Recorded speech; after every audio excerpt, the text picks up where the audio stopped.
Like I started off, family, it don't matter what your religion is. It's not about that. We gotta come together no matter what.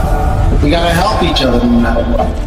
If we don't, then our whole civilization, all of our people of color, will be destroyed.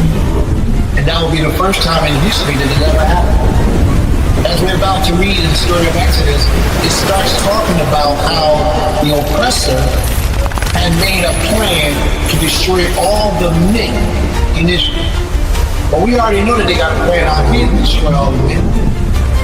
The story in the book of Exodus is very much like the story of today's time that we're going through today.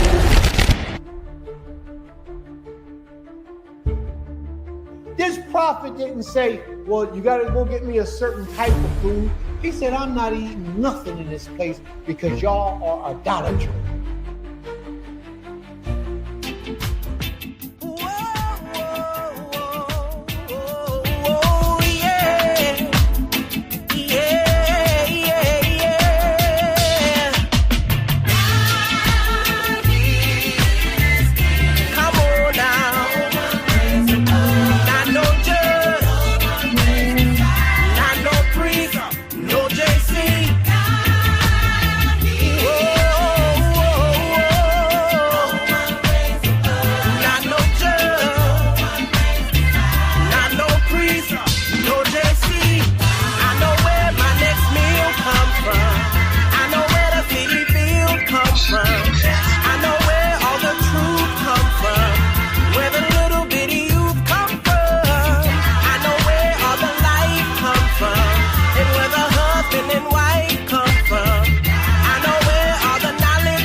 Shabbat shalom, everyone. Shabbat shalom. Shabbat shalom. We are Beulah Land at Temple Kefari. I am Prince Kizavadar Benai Yisrael. I am so happy to be here with you all today on this Shabbat day. And you know, very few things make me smile and make me happy. So if I'm happy to be here with y'all, y'all must be doing a wonderful job. Ain't that right, Ima? Right. May the Most High be praised. To the Rabbi. All right. So here we are on another Shabbat day. How was your week, everyone? How was your week? What a Mine week. was very interesting. Yes, mine was very interesting. I had so many things I wanted to share with you all when I got here today, because you know I like to do this little opening portion to share us great lessons, but I forgot them.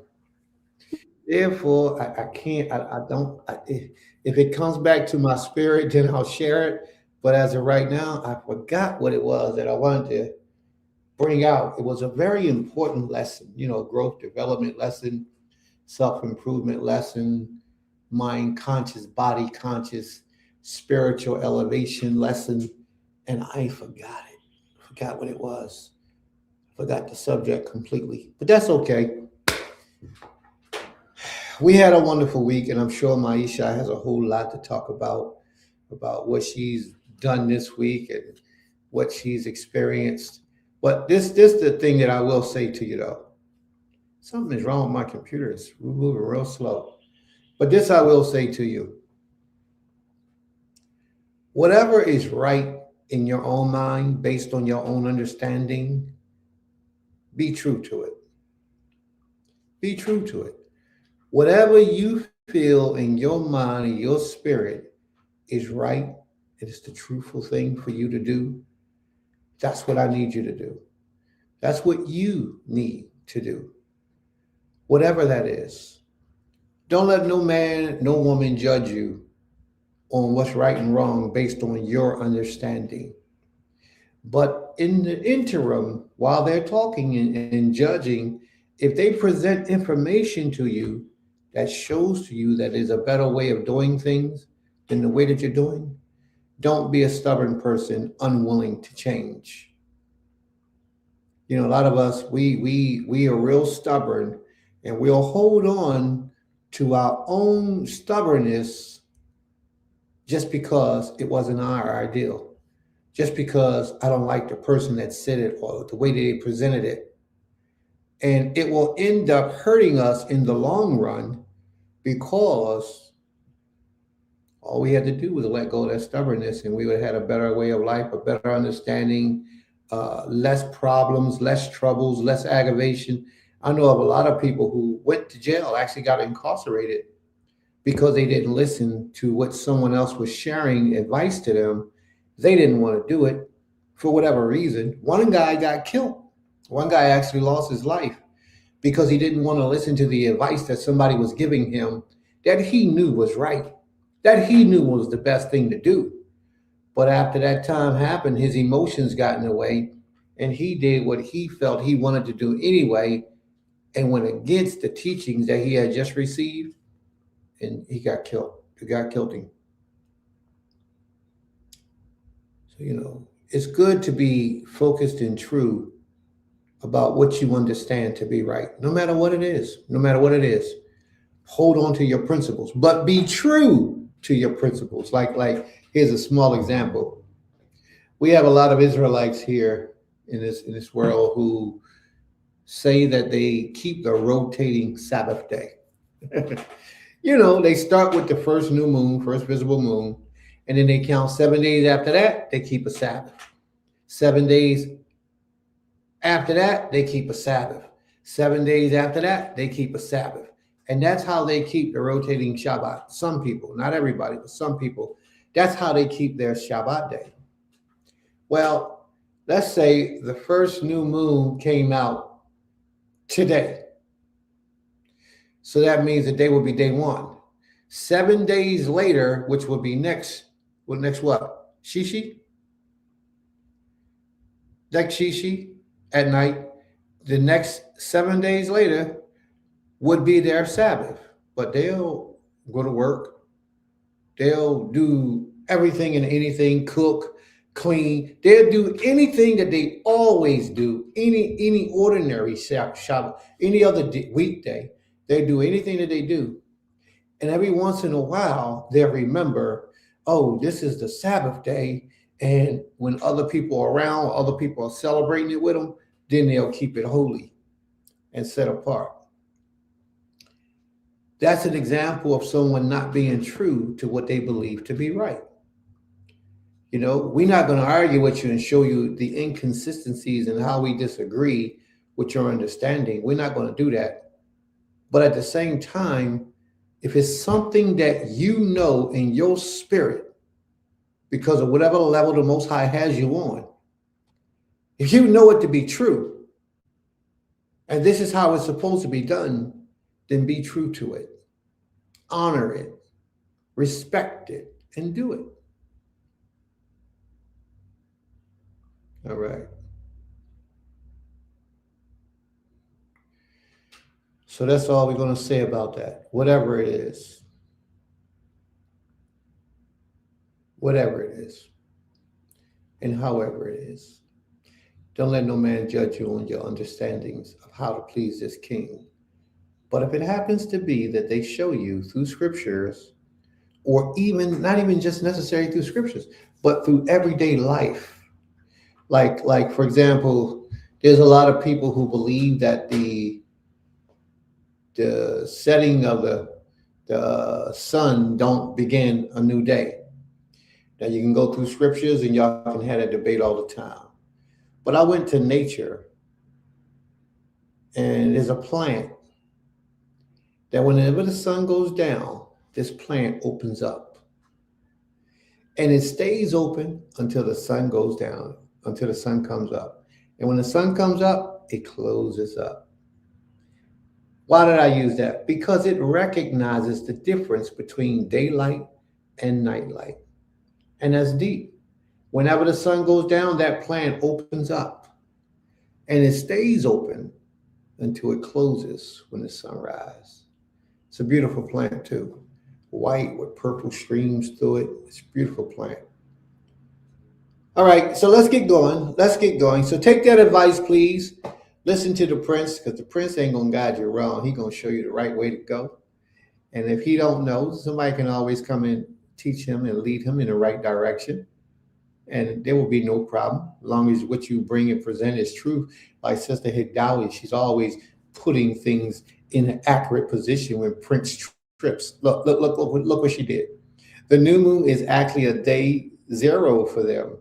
They do it on the 8th, the 15th, the 22nd, and the 29th, which makes a long break between the end of the month, Shabbat, and the first Shabbat. She's very accurate. I like that about my sister. You see how she did? Prince ain't give you all the information the way it should have been. She did. She went and got, man, here it is. And that is because what she understands to be right, she is true to it. No matter who you are, no matter where you at, no matter where she at.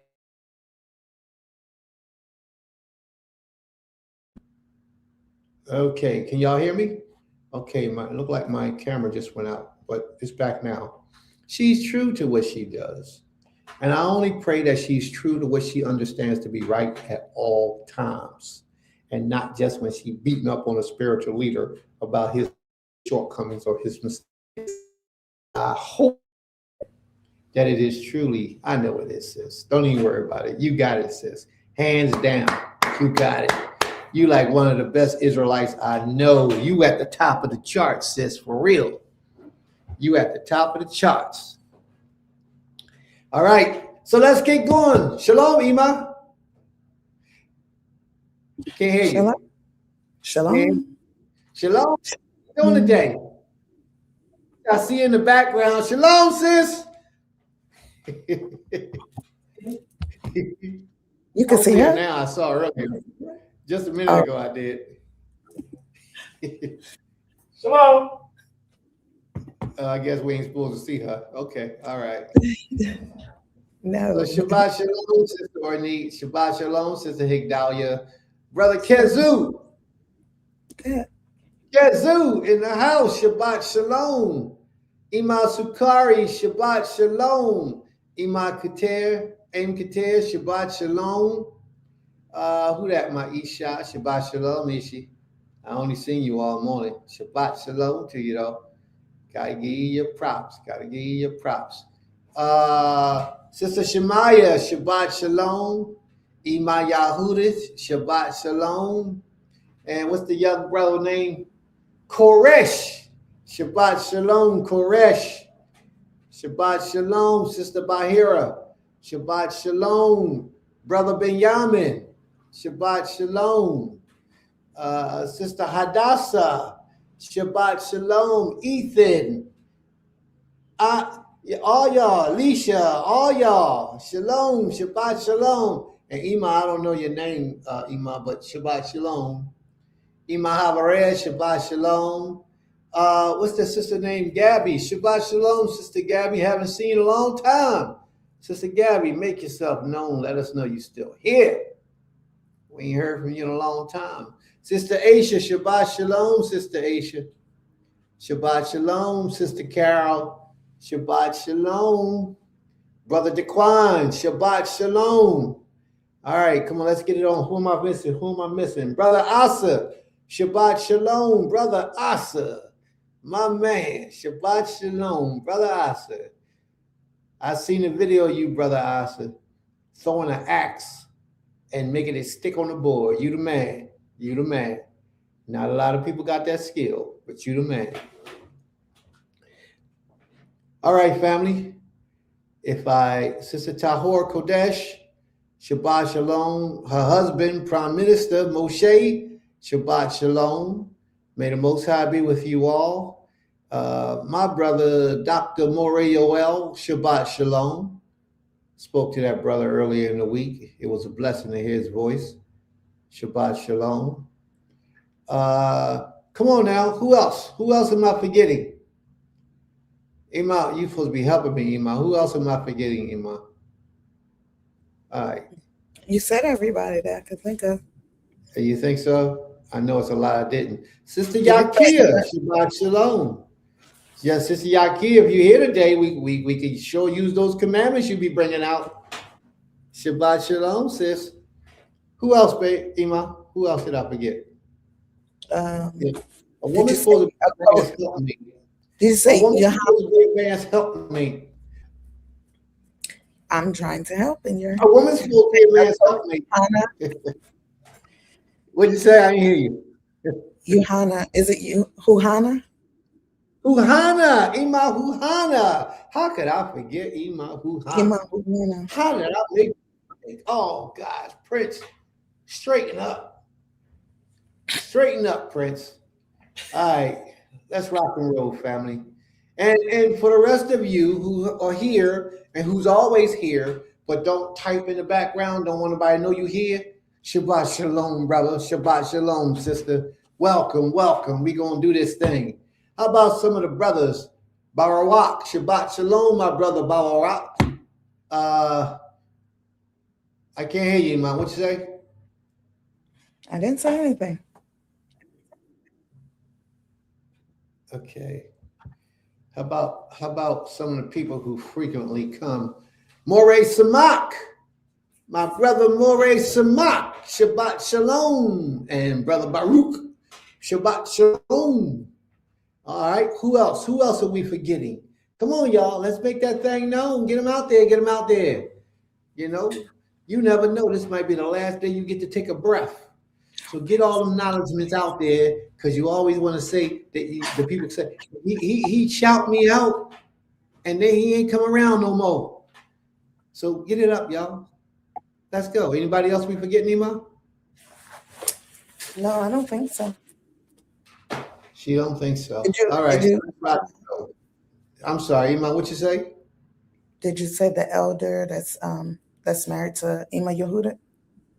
I forgot his name. He was here during the holy days. Yeah. And I know his name. The Abdiel? Who?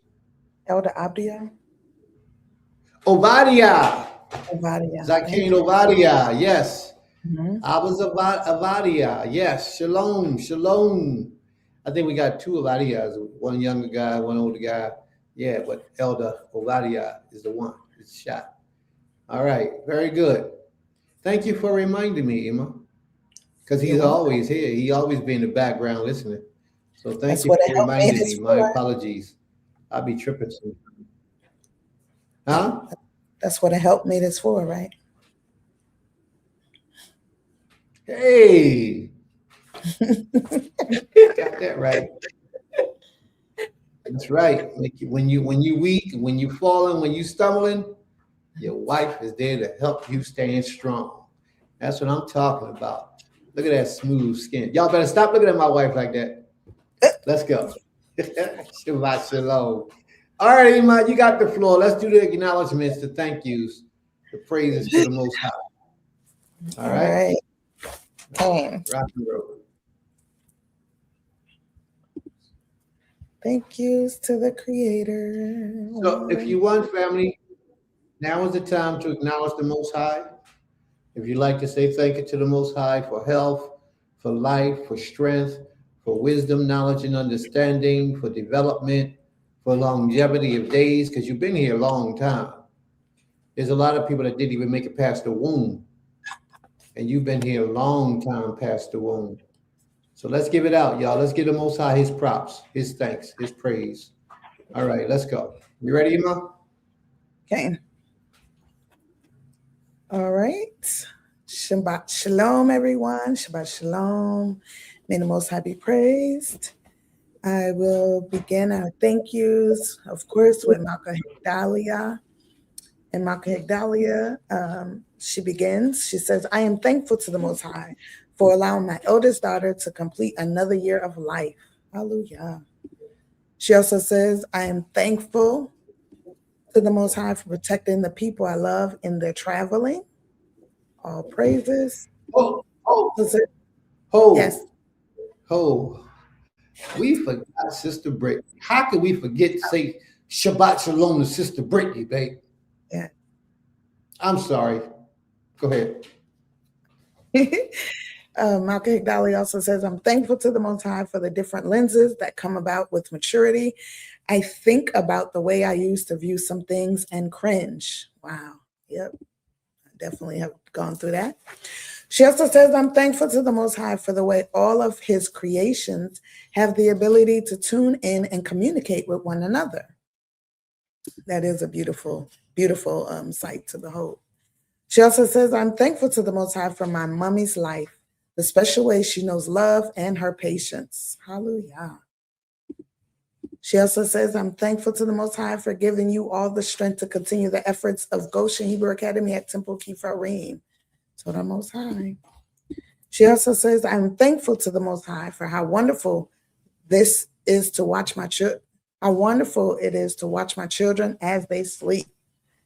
That is an amazing feeling. She also says, I'm thankful to the Most High for giving me a good work ethic. I believe this extends into areas beyond the workplace. She also says, I'm thankful to the Most High for the amenities that we are able to have. Last week's survival talk ramped up my feelings of thankfulness in this area.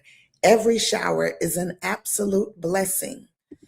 Going to the fridge in the middle of the night for a cold drink or a snack. Hallelujah. Hallelujah. All praises for that. I'm thankful to the Most High for seeing fit to mentally prepare us for a time when we will have to do without every amenity. Woo, that's a big one, sis. I'm thankful to the Most High for the way reflection can quell us from being offended. Most of the times when we feel offended, Stop yes? a second, please.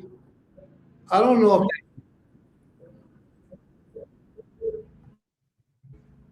if that's your screen or my screen that's freezing. I'm not sure. I don't know. Just go ahead and continue, and I guess we'll figure it out later. Okay. All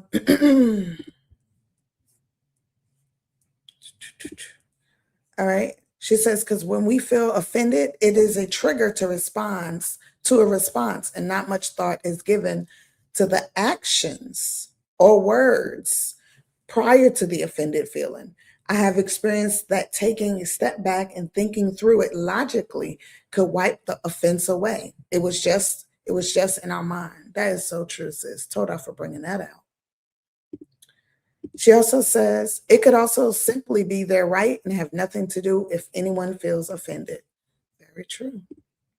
She also says, I am thankful to the Most High for allowing me to understand that we need to exercise discretion in our actions and our words.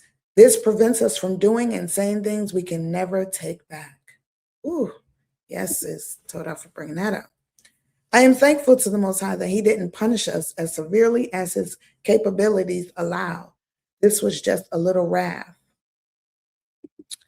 Cain. And then she goes and shows us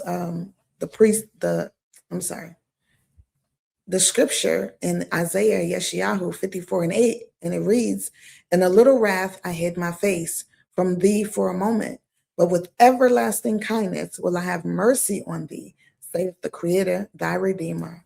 Hallelujah. Todorabasis. Nothing like a great reminder of his mercy. Then she also says, I'm thankful to the Most High for giving me the understanding that he is only waiting on us to turn everything around and bless us. Hallelujah.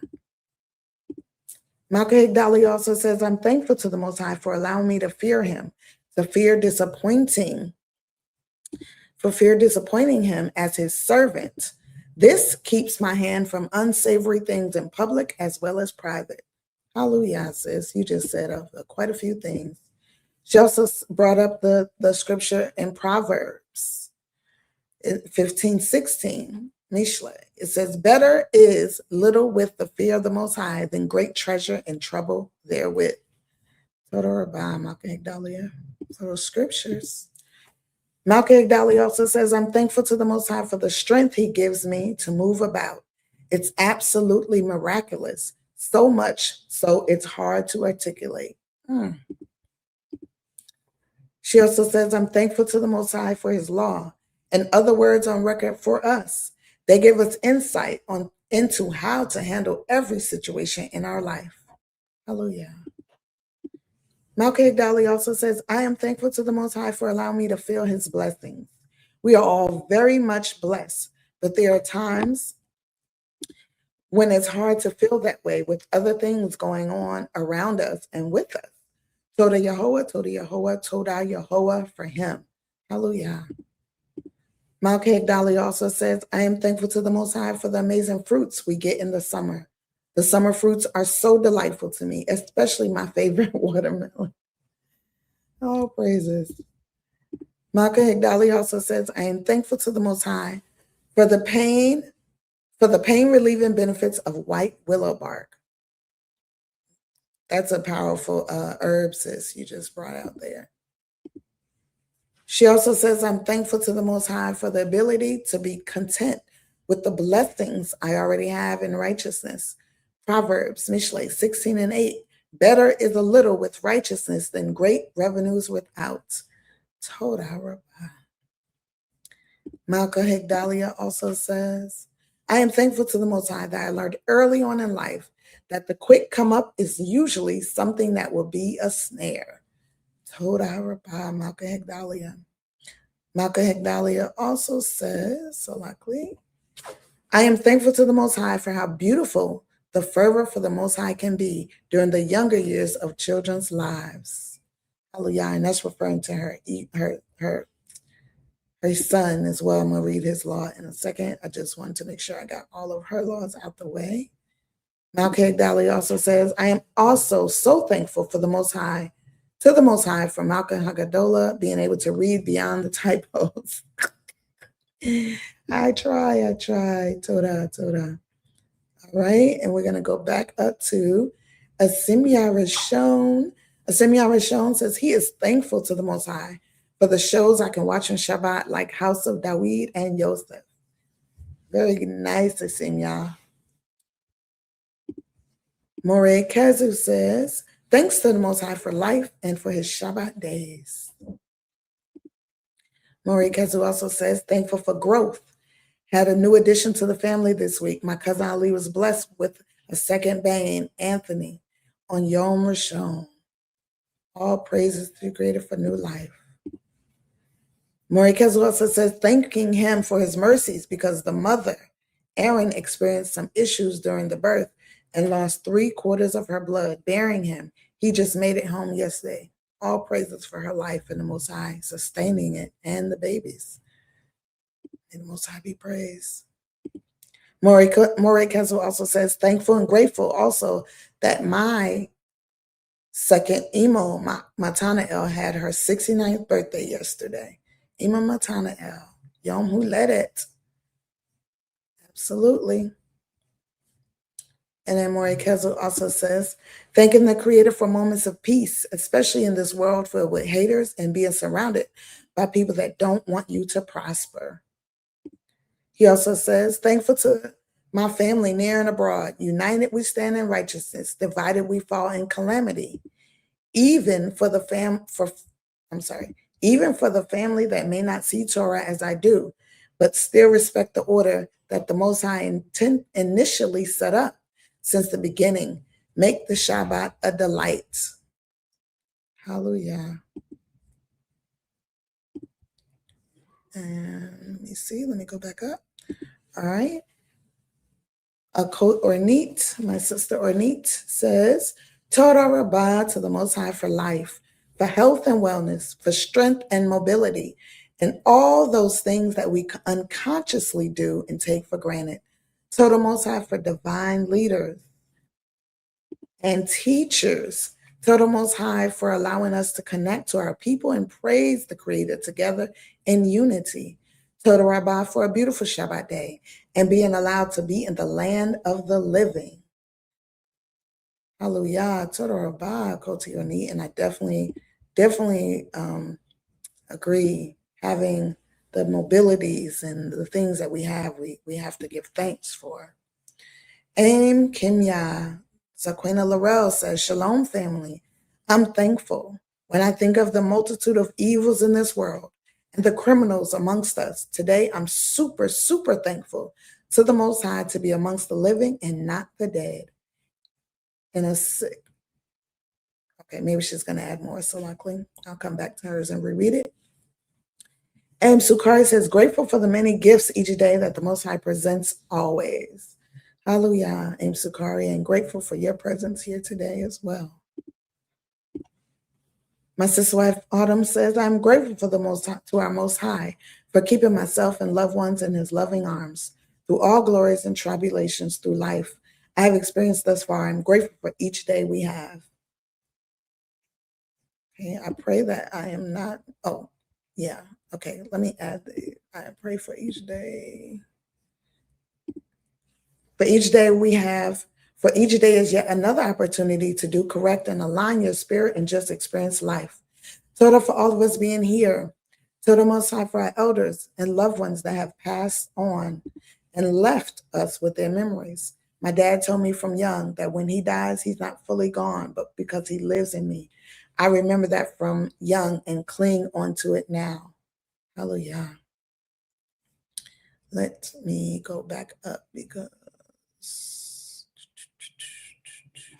all right, I'm trying to make sure I didn't miss any thank yous, everyone. All right. Aim Keter. Let's see her thank yous. Second. All right. And Keter says, I'm thankful for the gifts of second and third chances, opportunities granted for correcting and rebuilding relationship with our Creator, ourselves, families, and communities. Facing our own truths, along with our genuine desire for change, are the first steps toward redemption in all levels of our lives. Hallelujah. All praises, Aim. Very true.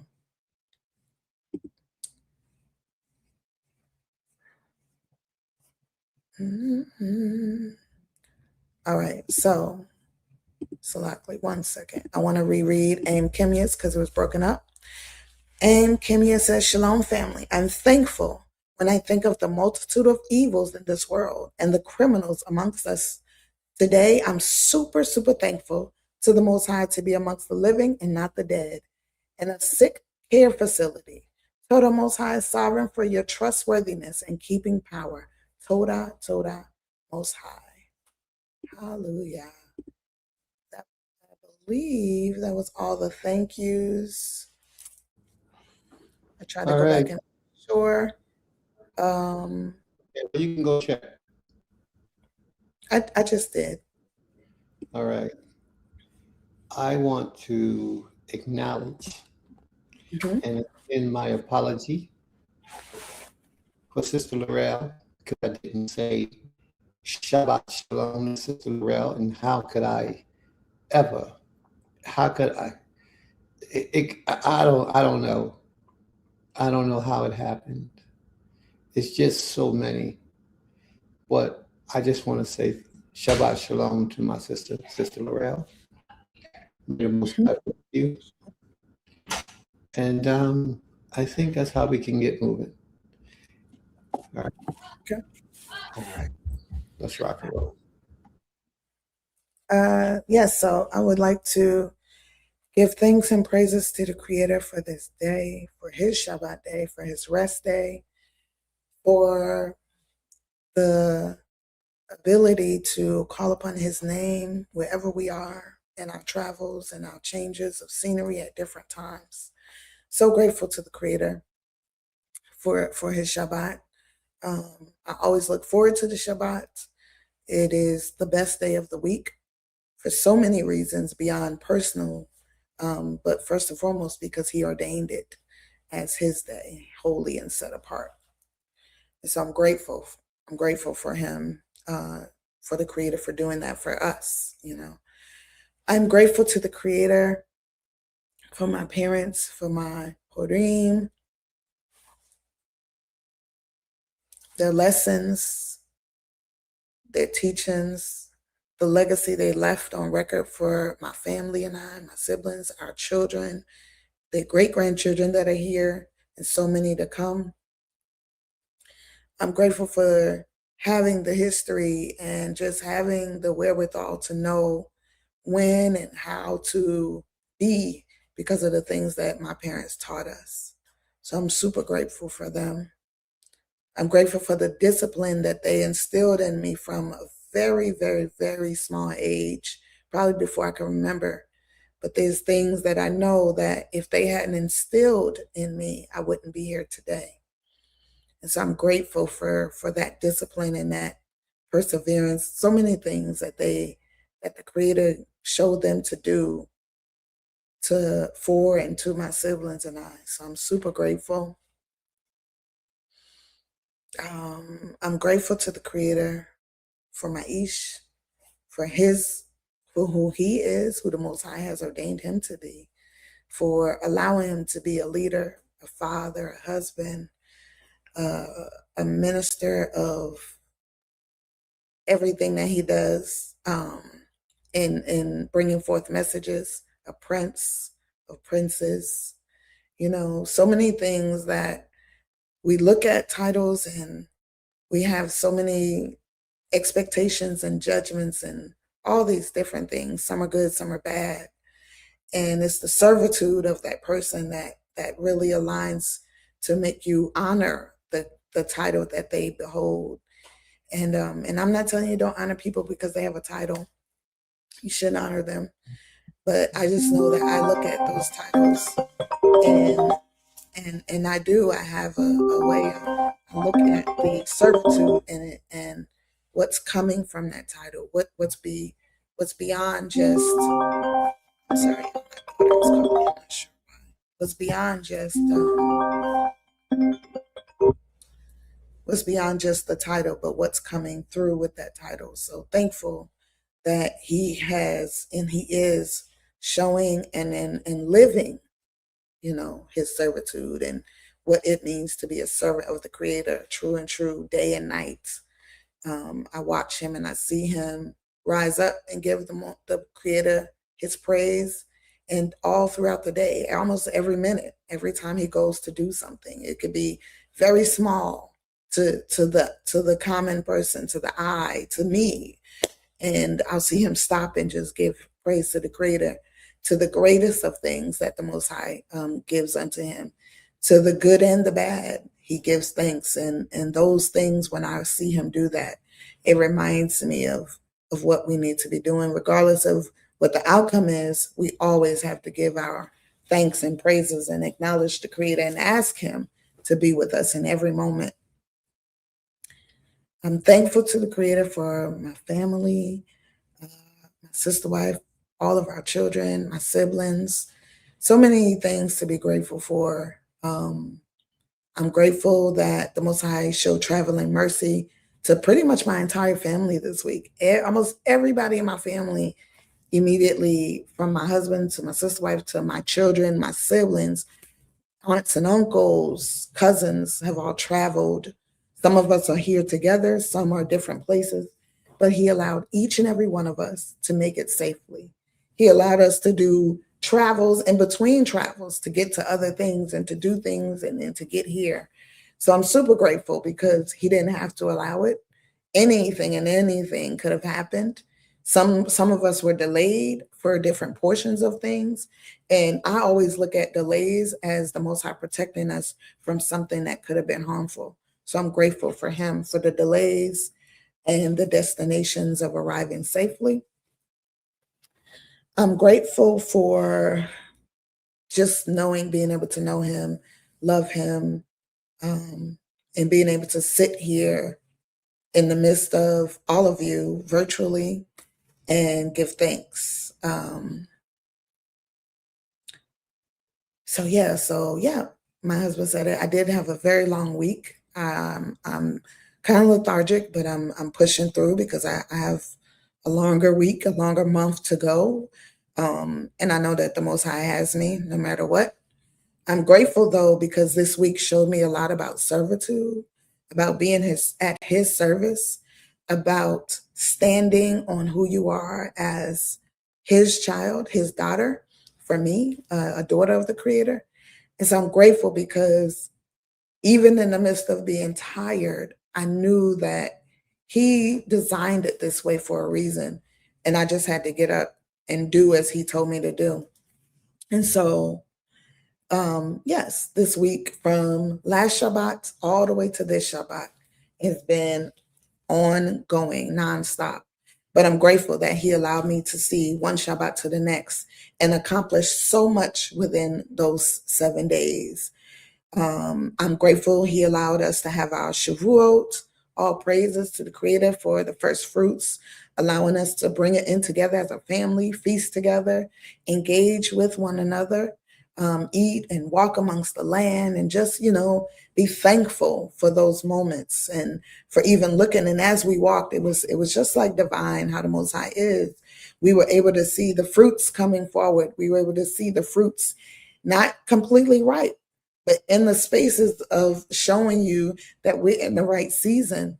And those are the signs that, truly that he has left on record for us to watch, to look at these signs. A lot of the stuff we read is translation, but the signs are natural. And we know that that's him, that's the Creator. And so I'm grateful for those signs. I'm grateful that he allowed us to actually have a great celebration for my youngest daughter as she graduated high school, and my goddaughter, my daughter, and my cousin. They graduated together, and we were able to have a graduation party for them. And it was beautiful. I mean, the people, the village that came out to support them, those young minds, those young bodies, is so important. And we were able to give them their flowers. We were able to leave that party. We didn't just have a party, music and food. We actually sat them and stood in a circle and circled them. They sat in the middle, and we gave them aspirations and words of empowerment and encouragement. And it was beautiful, not just for them, but to see all the other young people. It was other graduates there and other young children there. To see that moment and to be in that moment with them was powerful, because it's really inspiring. It's really fulfilling to be able to be in that. I'm grateful because this whole month has been a celebration for my family. We've had about 4 or 5 graduates. My oldest daughter received her paralegal certificate. She's about to enter into a law firm and then go to law school. So many great accomplishments. And I'm so proud to be, able to stand here and speak of those, especially through all the tribulations and everything that we've traveled through and triumphed over. Um, I'm just grateful for these moments. And then came Monday and Tuesday, and it was so much just going on. Like literally, well, Monday was the party, but Tuesday and Wednesday, I was asked to run a summer camp where I live for 6 weeks with a good sister friend of mine that I met, who's from the area I live in. And I agreed to do it months ago, not even thinking ahead, like all the other stuff I may be doing, but it was about the youth. And I said, sure, we'll do it. And we had these trainings. And mind y'all, I haven't worked for someone in years. So it was definitely different having to get up and clock in. I still didn't remember to clock in none of those days.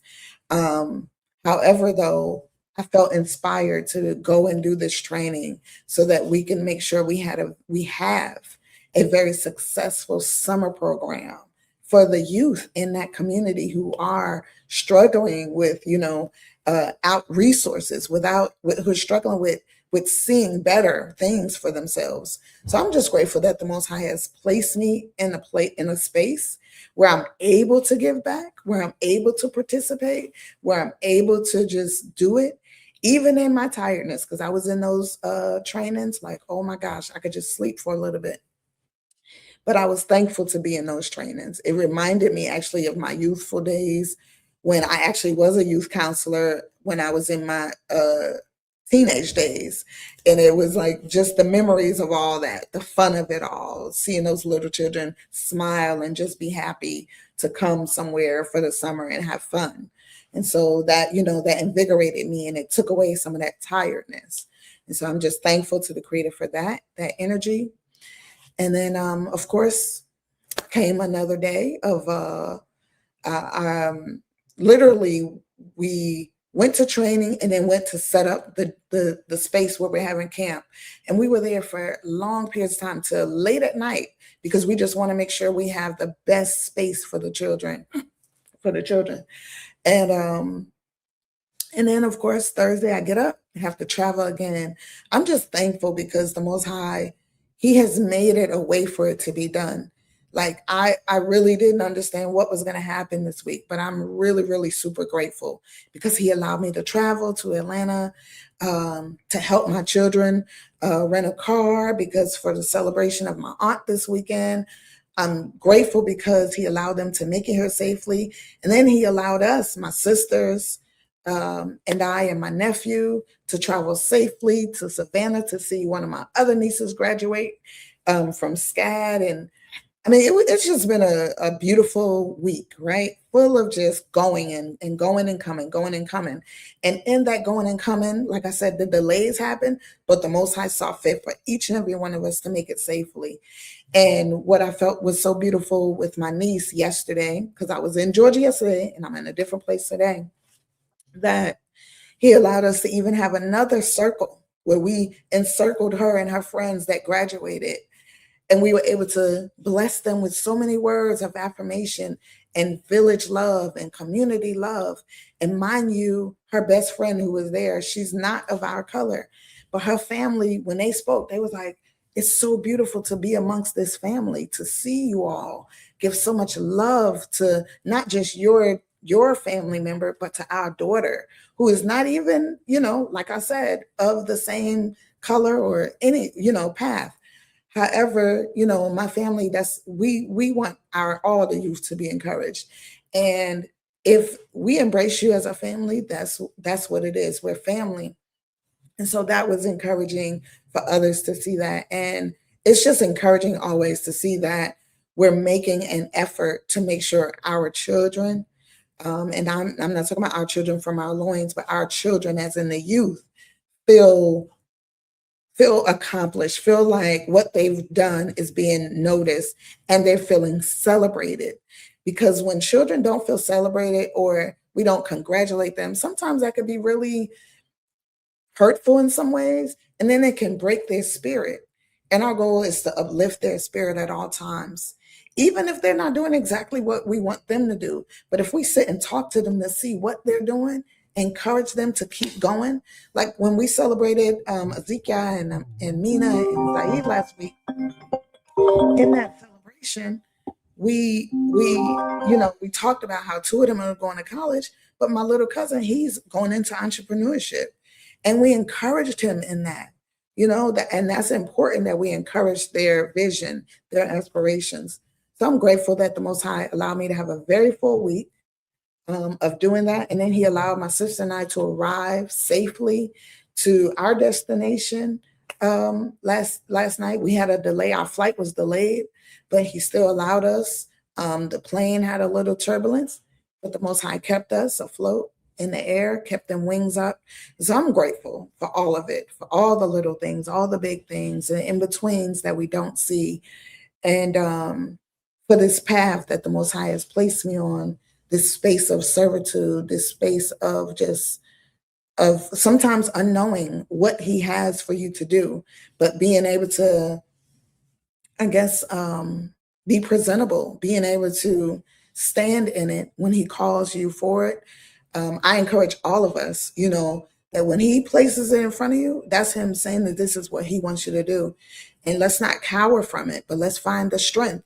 Even if you have to call on someone else for help, like, let's find the strength to be able to do this together, and to live in the order that he has placed us in. So I'm super grateful. I'm humbled. And then I'm just humbled because today and tomorrow, I'm going to be surrounded, not today, but tonight when the Shabbat's over for me. But I'm going to be surrounded by so much family and comrades of my family as, we celebrate the life of my auntie Asada Shakur. And waking up emotional about all these things and just being able to come full circle and be in a space and feel protected and loved and amongst so many. So I just pray that the Most High, hears all of our thank yous, and that he accepts them from our hearts, and that he truly sees that we are thankful. We're not just saying thank you because we feel like, hey, we have to, but we're doing it because we desire to, that we desire for our thank yous to be heard, for them to be felt, for him to know how sincere we are, and that, he accepts us in who we are, and any errors that we need to correct, that he's there and he's correcting them for us, and he sends those to help us. I think that's it. So Zehu, and may the Most High be praised. Abba. Shabbat shalom. Can I be heard? My screen's still frozen? Yes, but we can hear you. Wow, look at that position I'm in. What are you thinking about? Let me see if I can back in. Will it change? Hold on a second. Let me see what happens. Okay. All right. While he's doing that, I'm going to play just one. Oh, there he goes. He's back quickly. You're frozen. Still frozen? Yes. All right. Well, as long as y'all can hear me, I don't know what's going on with the screen. I think something wrong with the Wi-Fi. That must be what it is. And if I become unfrozen, then I'm unfrozen. I can come back to life when I'm unfrozen. So my audio is chopped up some? No, you're clear. Okay. All right. So look, all that stuff that my wife said was wonderful. She is the truth. She be traveling. She be getting it in.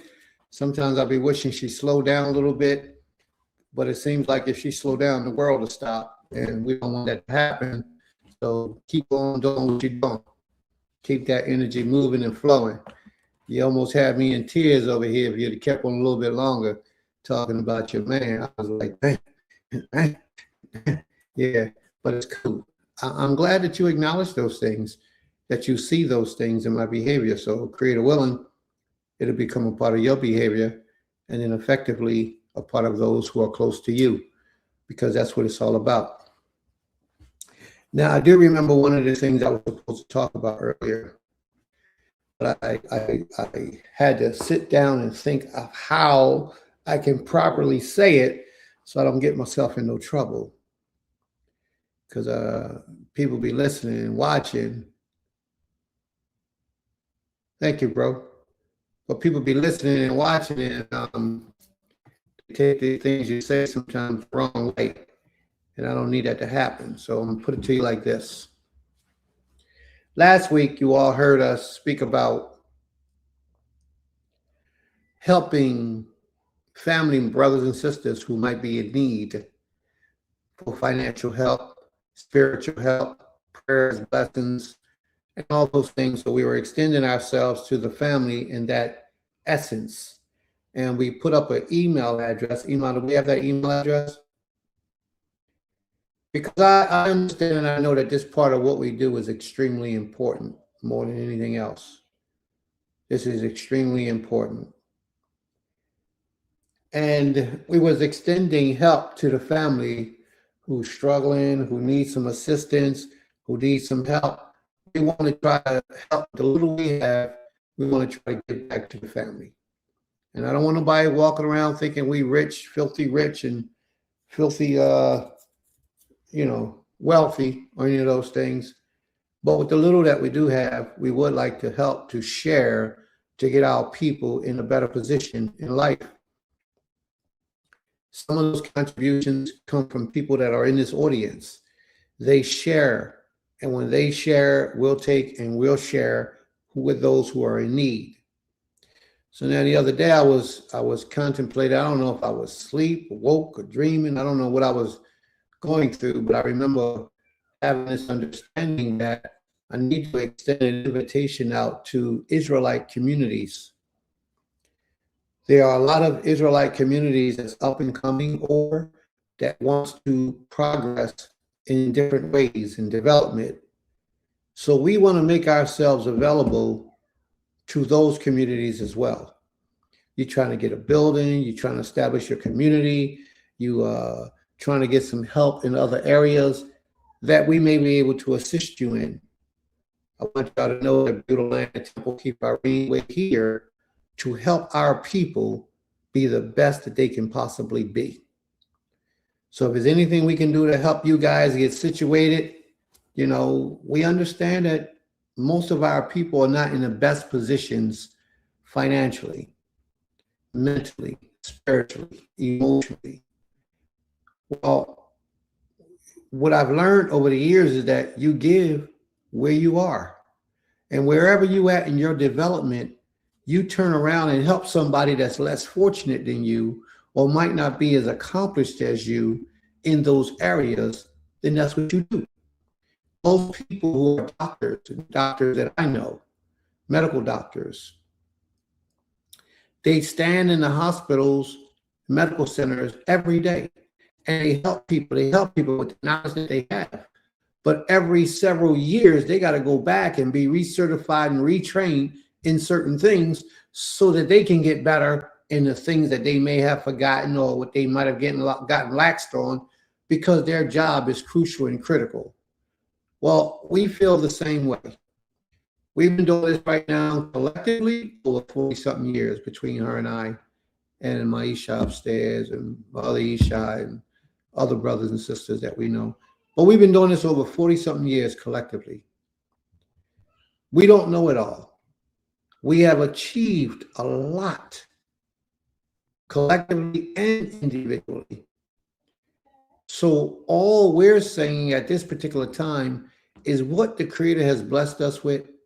We would like to have the opportunity to help someone else be blessed as well.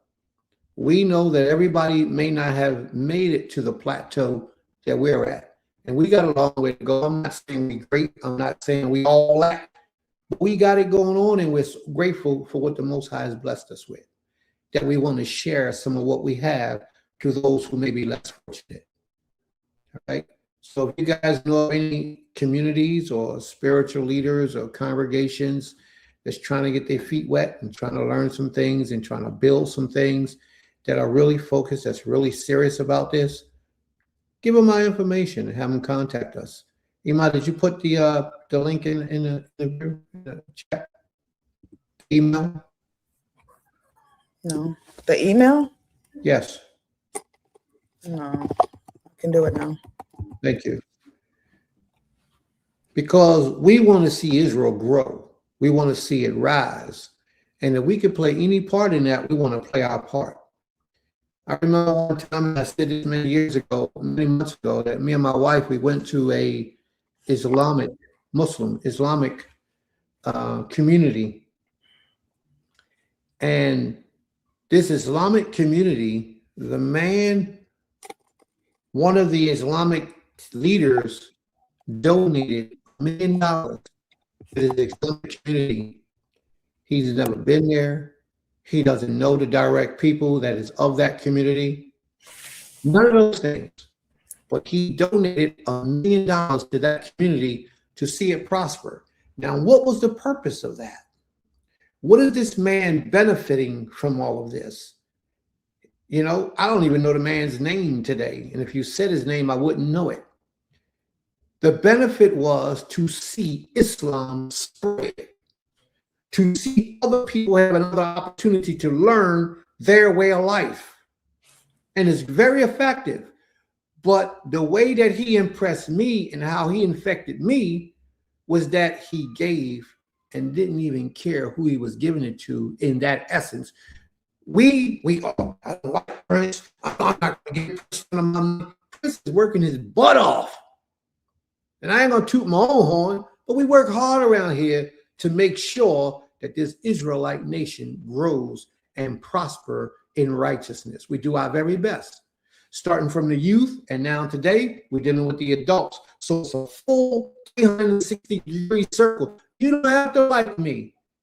I'm not asking you to like me. I don't even care if you like me, because I'm not in the business of making friends. That's not what this is about. This is a sacrifice. I don't have to be here doing this. None of us. We don't have to be here doing this, but we are. So why not do it right? We are here, so let's do it right collectively. This brother gave all this money to an organization that he knew would spread Islam no matter what he felt about those people. And that's the type of attitude that we have to adapt if we want to see this nation rise and grow, so your great, great, great grandchildren will have a positive foundation. You might not even see it, but the little donations that you give to other organizations for the purpose of causing righteousness to grow and develop is extreme. It's so important you don't even understand how important it is right now. You have no idea how important it is. And you get your check, you get your money, you get whatever it is that you got, your help, your skills, and you just contribute. Find an Israelite community that you can contribute, that help, that check, those skills, help them. And you don't even have to attend their services. You don't even have to know them. All you got to know is they're about the Most High's business, and give them whatever you can to watch them prosper. You might want to check in every once in a while, check up on them, and make sure they're cool. But other than that, give, share, donate. And if it's not financially, and you're a good chef, then find out how they can get you down there so you can cook for food for them, so they don't have to pay somebody to cook their food in the community. If you are a farmer, then contact them to see how you can get in to help them set up their farm and grow some food to feed themselves, because you don't know, you might be the person that need that food in a few years to come. Whatever your skill sets are, there's the email. Let us know what you're about, the skills that you have, the abilities that you have, you know, and if you want to donate something, then donate it. At the end of this lesson, you'll see the address where you can make your donations, but just wait till after the Shabbat is over before you do so. But you all have to understand that if you truly about the Creator's business as you say you are, stop looking at the individual and look at the purpose and contribute and help them. Help them, your neighbor next door to you. Help them if you're able to. And it ain't always gotta be financial. I ain't got no money, Prince. It ain't always about financial. You know, sometimes we got a whole bunch of grass down there that need to be cut. We got a lot of farming that need to be done. We got a lot of houses that need to be built. We got a lot going on. We got animals with 10 animals. We got a whole school that can help you. We can use some help in with some teachers or substitute teachers or people who just got skills and talent in clerical businesses and they want to contribute their time and their talent. It's a lot that you can participate in, and you ain't got to come out a dime out of your pocket. We got a sister named Sister Katora. We got to force her to take something as a contribution for what she does. And I mean, she gets it. Sister Katora get it in, don't you? She gets it in. And you can't give her nothing. She only wants what she feels she wants, and that's it. No extra, no. Prince, this is for the community. This is for the children. I know what this is about. And we got some brothers that donate because they understand that this is what the nation is about. They ain't got to like, oh, I don't like Prince, but I like what he's doing. I see his work. I see what the community is about. Oh, I'm going to help that. But if you get invited to come and sit down with Prince to a dinner, you don't want to come, that's okay. You don't have to. But you should all be participating in helping this to get done. Mr. Otter, Shabbat Shalom, Mr. Otter. Please forgive me, my brother, you and your wife. May the Most High be with you all, because you are one of the originals, the dedicated ones from several years ago when we first started this platform on this page. May the Most High be with you also. So I'm just saying, family, it's time that we learn what this is about. So therefore, we want to be the first examples of how to give back to help this community grow. We want to be the first, if not the first, but we want to be a part of that to help see the word of the Most High get out in all the midst of the people. Those people who stand on those corners and be doing all that fighting and hating the white man and shouting out and all that stuff, we don't agree with 90% of the stuff they say, but we should support them. You know why? Because they're helping to do the Most High's work. Whether we agree with them or not, they're helping to do the Most High's work. They're getting the name of Israel out. They're breaking up the consciousness. They're bringing some of the dead people that walk around in a mental jail out of those prison houses. They are. They're doing a lot. I don't agree with what they're talking about.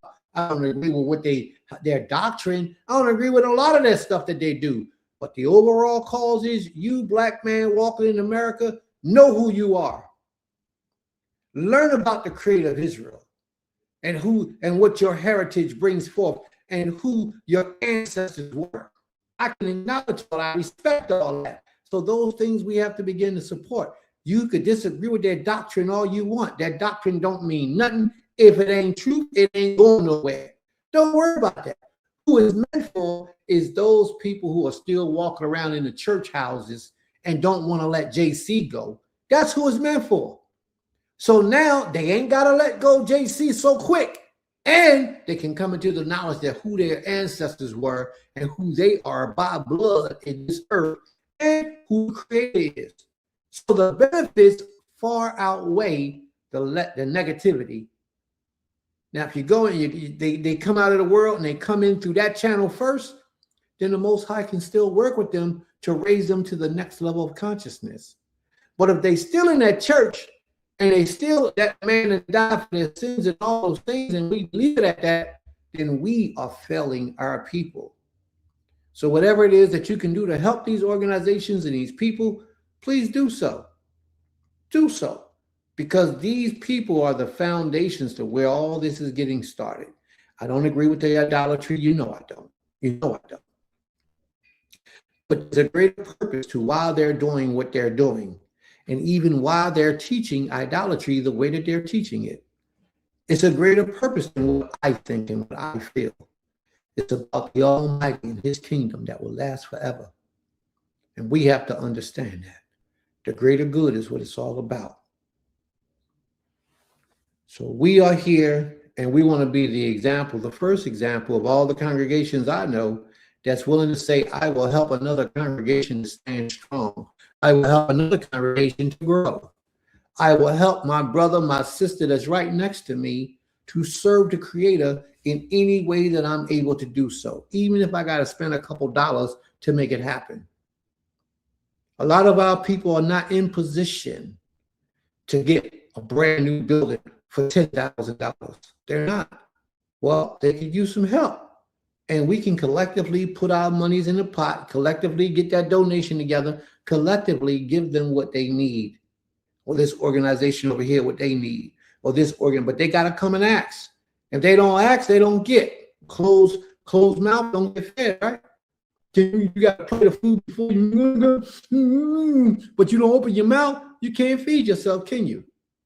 So if you don't come, you don't ask, you don't inquire, you'll keep sleeping in that car, you'll stay underneath of the bus, you'll keep riding the subways all night, and a whole lot of other things are just going to keep happening to you in your life until you get yourself together and realize that it's time.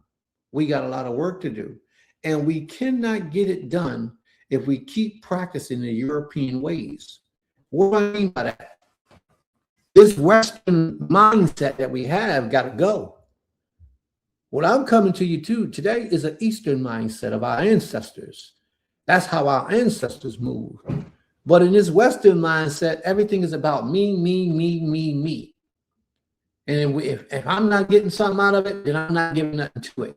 That's the Western mindset that we have adapted by being in captivity for so long. But the Creator says he's going to give us a new mind. And I'm here today to profess that that new mind has begun to happen in this earth today. And we have to utilize what the Most High is establishing us in our new essence today to be able to help us to get out of this condition that we're in. Because the Most High taking us home, y'all. He's taking us home. But he ain't taking us home with the same mindset that we had and we presently have for a large majority of us. He ain't taking us home with that mindset. That's not how it's going to be. The Most High ain't going to let that happen. We got to get it right, family. We got to get it right. And in the process of getting it right, we got to make some sacrifices. And one of the sacrifices that I suggest is giving the European man back his mind. Give him back his mind, because he has messed us up something bad.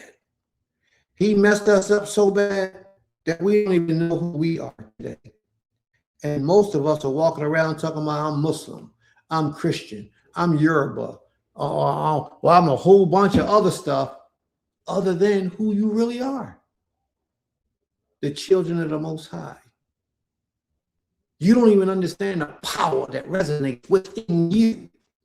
And every time you bow down and give a deity that blessings that belongs to the Most High is striking a strike against you and holding you accountable. We got to return to the Father in full force. We have to. He's demanding that of us. May the Most High be praised, family. May the Most High be praised from everlasting to everlasting, for he is King. He and he alone is worthy of all praise. So that's it, family. Let's get this thing done. Let's show the rest of the world how it's done. All right? And if we keep holding on to these petty things, arguing over the simplest of things, separating for the dumbest of reasons, although we think we're right. And we're not seeing the big picture that we're doing more damage, we're doing more harm to the overall picture of this nation by holding on to negativity for the small, simple things, causing separation and division because I don't like the way his shoes look. I didn't like the way the kippah that Prince had on today, or he wasn't dressed in garbs. He didn't look professional. I don't want to help them no more. Those are the things of the past. That is the mindset that the Europeans gave us that we have to separate from. And we have to get into the help of our own people to help them to be strong, whether we like them or not. because we're really not helping the individual. We're helping the overall picture of this nation rising as it must. Do you all understand where I'm coming from? If you don't, put your questions in the room. If you understand what I'm saying, then may the Most High be with you. All praise, all glory, all honor to the King of Israel. From everlasting to everlasting, he shall be praised. Toda Rabbah. All right, Ima. Let's do. We ready for your yes or no? Blessed be the day of the Shabbat. Yes. Blessed be the joy that it brings. Yes. Yes. Blessed be the God of our fathers, who gives us everything. Blessed be the joy in the worship, the things that enlighten our lives. Blessed be the God of our fathers, for he is the Most High, and Yahuwah is his name. Blessed be the day of the Shabbat. Blessed be the joy that it brings. Blessed be the God of our fathers, who gives us everything. Blessed be the joy in the worship, the things that enlighten our lives. Blessed be the God of our fathers, for he is the Most High, and Yahuwah is his name. And Yahuwah is his name. And Yahuwah is his name. Blessed be the day of the Shabbat. Blessed be the joy that it brings. Blessed be the God of our fathers, who gives us everything. Blessed be the joy in the worship, the things that enlighten our lives. Blessed be the God of our fathers, for he is the Most High, and Yahuwah is his name. And Yahuwah is his name. And Yahuwah is his name.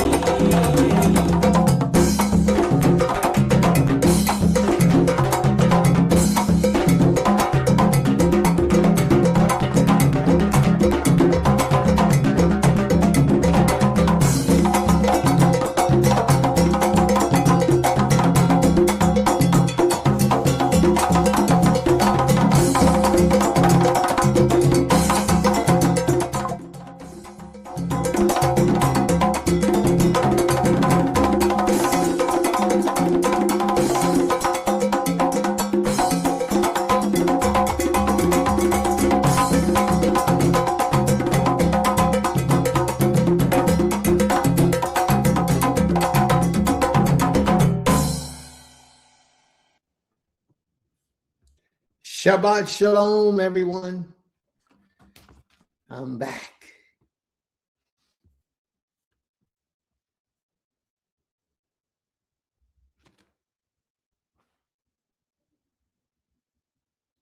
Can't hear you.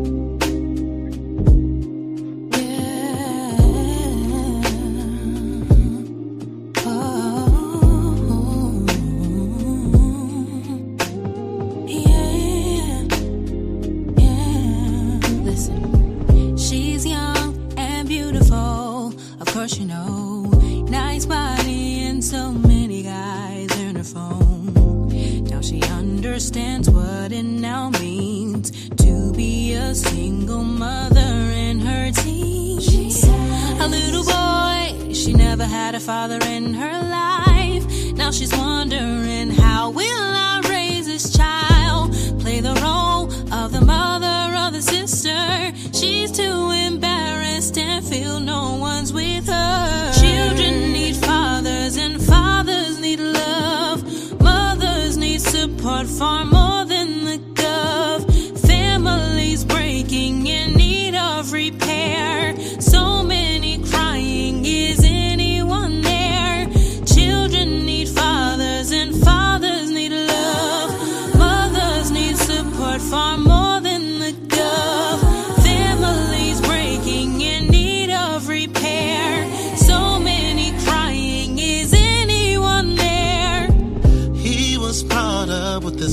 not around. She was there, but the mother wasn't found. Missing a father living in his city. Pops didn't care, only about other women.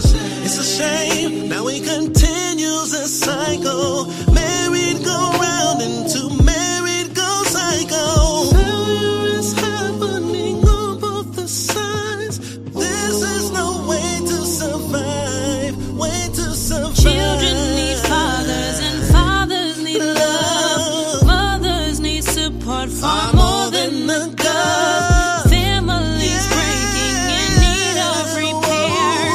So many crying, is anyone there? Children need fathers and fathers need love. Mothers need support far more than the gov. Families breaking in need of repair. So many crying, is anyone there? Is there anyone there?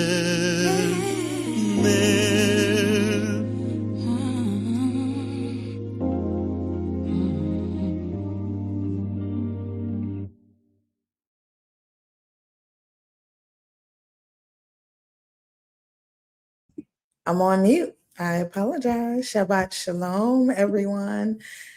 Shabbat shalom. So, yeah, I just really wanted to have a conversation, you guys, about servitude and how do we serve, or how do you serve the Creator? And when I say a conversation, I mean like literally people, coming into the comments and let's converse, let's communicate, because we all have different understandings of what servitude is, what it means to be a servant of the Creator. And of course, as I always do, I always like to identify because we all, like I said, we all have different understandings of servitude is, but I always like to look upwards. That was something I was taught very young. My mother always was like, if you're going to talk about something, give like a definition, a foundation of a word so that people can understand it. But when we're dealing with the English language, so many words, a word can have so many different definitions. And then when we look into, of course, our forefathers, our language, we come to an understanding of the language that was presented us in its true essence of meaning that was given to us by the Creator, versus what the English has done, which has translated, and basically English is from just understanding a combination of other languages and translated to become something different or else. So when I looked up servitude, right, in the Torah, it says servitude, often translated as slavery or bondage, refers primarily to a system of indentured labor rather than permanent chattel slavery. And I thought that was significant to understand that difference, because a lot of times, I'm one of those. I don't like to hear people call others slaves when it comes to the servitude of what we do. Like that's my slave, but more of my servant. And that's more likely, I know it's more emotional, and the connectivity that the word slavery has. Because it even in this description that I just read talks about, then it says a system of indentured labor rather than permanent chattel slavery. So when we look at the differences, right, and we know what chattel slavery is and what it was. And so, I'm one of those, I'm big on words. I know words have power. Words, when you say words, when you express certain things, how we express it. And so, I wanted to talk about that because I feel like serving the Creator to me is actually serving the people. Serving the Creator is truly, being there, being His servant, meaning when He calls upon you to do something, to address something, to go and execute, and He's going to call upon us, and He has called upon us in different ways and different times. And most times when we when he calls upon us to be of his service, which is to do for others, how do we show up? Do we show up happy? Do we show up pleasant? Do we show up in humbleness? Are we honored that he called upon us to serve others? Or are we upset that, are we telling the creator, I ain't able to do that, right now because I'm trying to go do this over here. Are we turning down the Most High's request for us to do his work, to do the work that he knows we're able to do? And I feel like those are questions. I can't answer that for anybody but myself. And so I feel like, I pose those for us to answer these questions, because a lot of times people say to me, how do you do it? Why do you do it? And sometimes I don't have an answer to how I do it, but I can say why I do it. And I know I do it. My why is because I know that he has asked me to. I know that he has prepared me to do this. I know that if I do this, someone is going to gain something that they didn't have before. For me, it's not about accolades. It's not about people saying, "Oh, Princess, you're the best." None of those things. Those things, it feels good to hear it, but it's not what I strive for when I'm of servitude, or when I do an act of servitude, or when I go and give my service unto others. What gives me a smile, what makes my heart feel warm and feel proud of what I've done, is to see the person that I've helped smile. Is to see children who didn't know something now have a knowledge of understanding. To see a person, and the servitude is so vast. Servant of the Creator is so vast, because we know that his servants come in all different shapes and forms, in ways that you will never even understand what a servant is if you don't have your mind open to understand that he's going to send his servants in any fashion. But if our minds are closed to being of his service, then we won't know it. We won't see it. We won't recognize it, because we are closed off, or we're so dependent on what the westernized society tells us what servitude is, or what it is, or it means to be of service to the Creator. And part of this came about, of course, of all this week, of all the things I was doing. But the bigger part came about when, after the last day of training, the director, the sister that I'm working with, right, she said, let's go have a lunch, a lunch meeting, right? After we did this, and then before we even made it back to our town to set up the gym for this coming 6 weeks program. And I was like, okay, let's do this. It was her, myself, and 3 others, two youth. We have 2 teenagers that were hired to be our assistants, and another sister that's been working with us as well. And before we get there, she said, Princess, they call me Princess, find us a vegan restaurant. And I was like, and then of course, everybody's like, oh, I don't know. And I was like, well, I said, honestly, I have my food. So, don't worry about me. I'm good. I bought, some salad with me and everything. And so then she goes and she's like, oh, I found a restaurant where all of us can eat from it. She found a restaurant. I said, okay. So we get there, but as we sit down, we're sitting down, and one of the young sisters, she sits next to me, and I've known her for about a good year or so now, And so she says, can I ask you a question, Princess? And I hope I'm not offending you. And I said, sure, ask me any question you like. So she started asking me about our way of life, like why do I wear certain things, or why I don't believe in JC, because I think that came about. It was a conversation or something happening, and and I basically let her know why I don't believe in him, and of course they were like so very thankful that I was willing, first of all, to answer their question, that I was able to give them an answer from my understanding, right? And of where I was with it. And of course, they thought I didn't believe in him because it was something that our way of life was just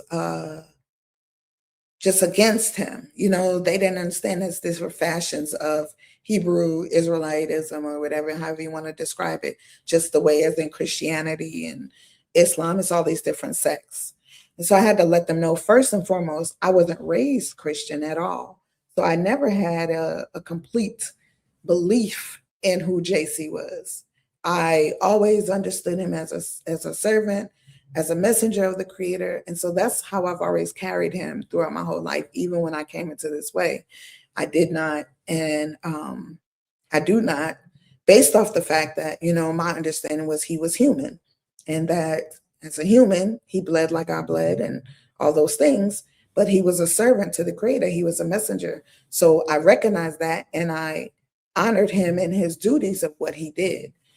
And so when I said that breakdown, and just, you know, coming from me, because I'm one of those, I don't like to debate, and I don't like to make people feel like they're ignorant because they don't know something, or they're ignorant because they believe something or believe in something, because I feel like that never is the best way to open up somebody's eyes.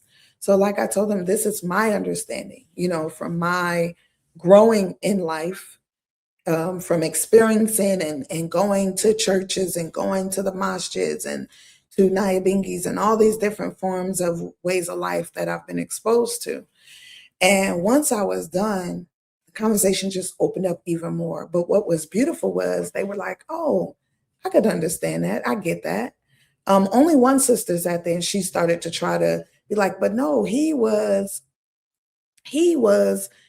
mentioned in the book of Isaiah. You know, she started going in. And I said, you know, I said, of course, I don't agree with that. And, you know, I said, but you're welcome to come to our class. You're welcome to, you know, sit down with us and we can really have a thorough conversation about it and bring out the Tanakh and break it down. You know, and I felt like that was the Most High putting me in a space to do his service, not in a mean way, not in a discrediting way, not in a disheartening way, not in a I'm holier than thou way, not in a I'm going to beat you down with this knowledge on the corner. You know, I don't like any of those ways that people do it, because I feel like it's just not productive. It's not done in kindness, with love. It's not done with empathy, because we were all, you know, and let me not say all, some of us were born in this. Most of us that I've met were brought into this in some way. The Most High brought us out of whatever he brought us out of to know him in the way we are. So I feel like when we are asked questions, the same empathy that I desired coming into this walk, the same respect of patience and learning and growing is what I strive to be honestly give to others. And so, and I know that there were times when people are very harsh in how they gave me the message of da da da. But I just feel like as a servant of his, I look at how the Most High comes to us.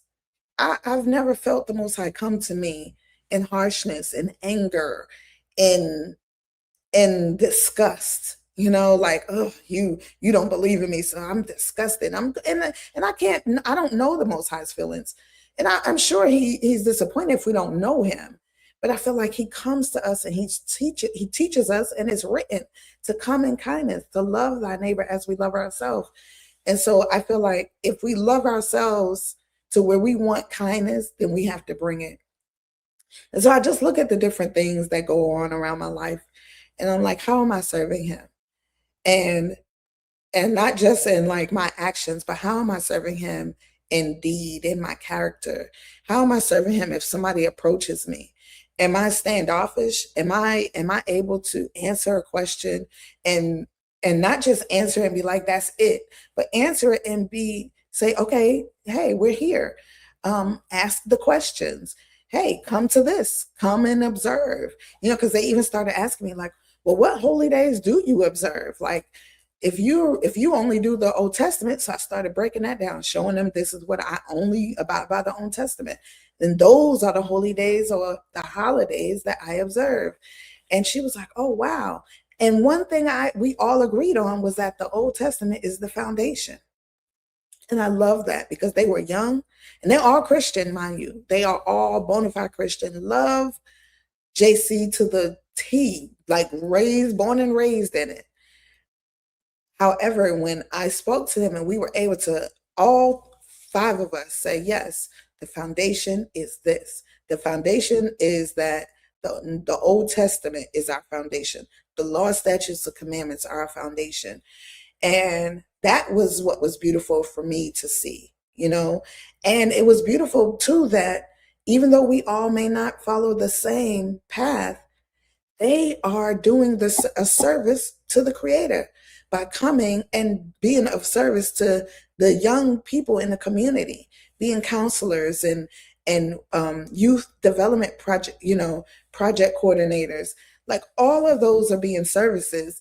And if we are who the Most High say, and I even said that we're His chosen, we were His chosen, His firstborn, then we have to lead by example. And if we lead with negativity and if we lead with disdain for others because we do not walk the same, we do not dress the same, then what is the message that we're really getting across? How are we being open? How are we being a light to others? If when somebody asks us a question or if they look at us and they're like, oh, no, I ain't gonna ask them nothing because they feel like they're just too good to be in this space. And I realize, like, I sit there sometimes and be like, I pray that despite what people think with this title, that when they approach me, that they can approach me because I'm in a space of humbleness. I'm in a space of, hey, I'm approachable and I want to share. I want you to understand who I am through the Creator's eyes, not my eyes of humanly flesh of, oh, I'm greater than you, but because I'm a daughter of the Creator. And so I pray that I continue to be of service to His people through the essence that He has placed in me. And that I pray I never get the big head. I never get to where the audacity of who this title is becomes so big that I don't even recognize when I'm in error, or that I'm turning someone off because I think I'm bigger than the Creator or bigger than this title. So I just, I really posed this question, what is servitude and how do you serve the Creator, for all of us to really go deep in within ourselves and to think about it, to think about who we are. And when we're walking about, when we're amongst others, and even more importantly, when we're amongst ourselves, what are we doing? How are we being an example? How are we representing the Creator? And I'm, I woke up, actually went to bed thinking about this last night, and I just was really thankful that He chose me to be a servant of His in so many ways and so many paths. Like I look and I feel like I spend majority of my time amongst people who don't know themselves as Israel.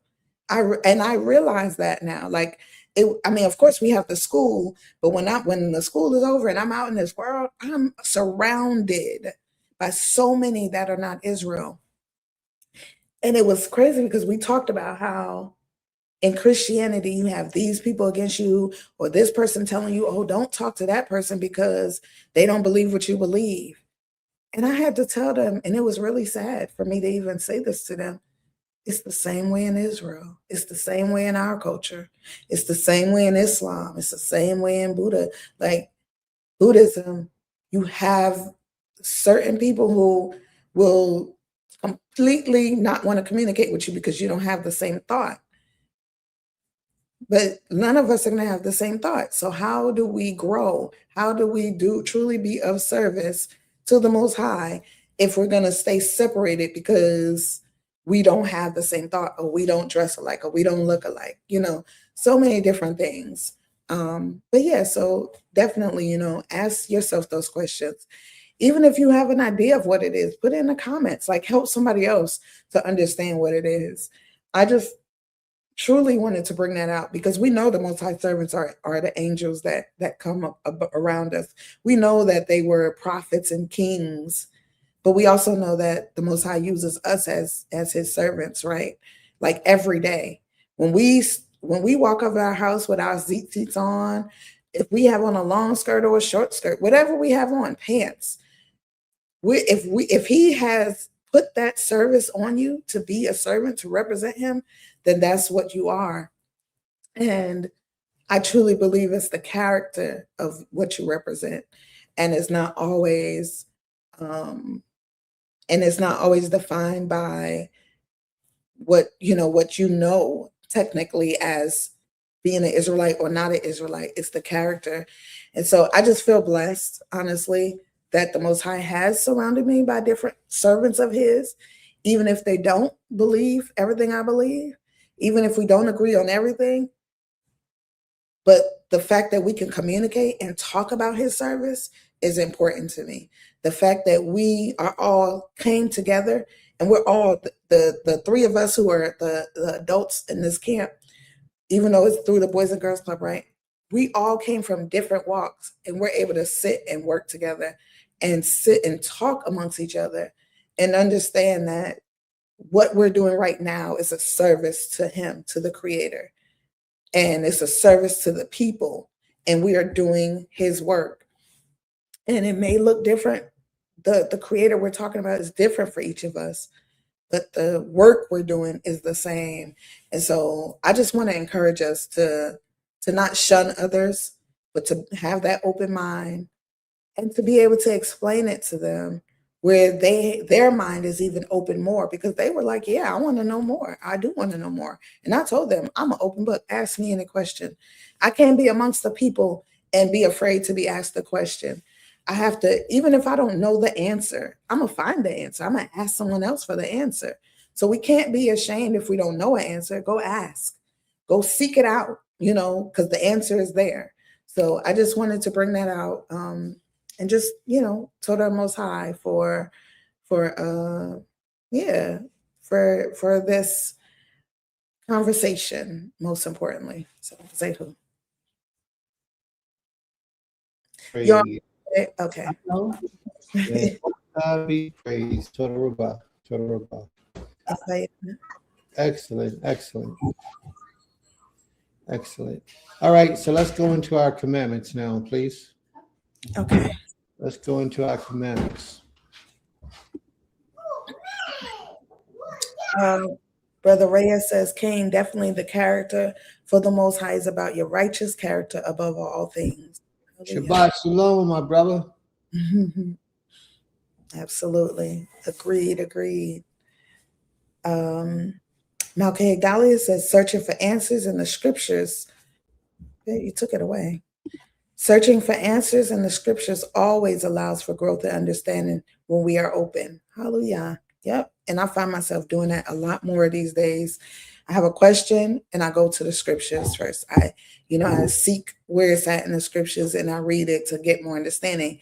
And a couple of the scriptures that you posted today are right in line with what I just talked about today. I think you posted Isaiah 58:1. And then the Psalms. And so they're right in line with that servitude and that understanding and the Most High having that grace for us and that mercy. And so Todah for sharing those scriptures. But truly the scriptures definitely have answers for us. So Todah Rabbah.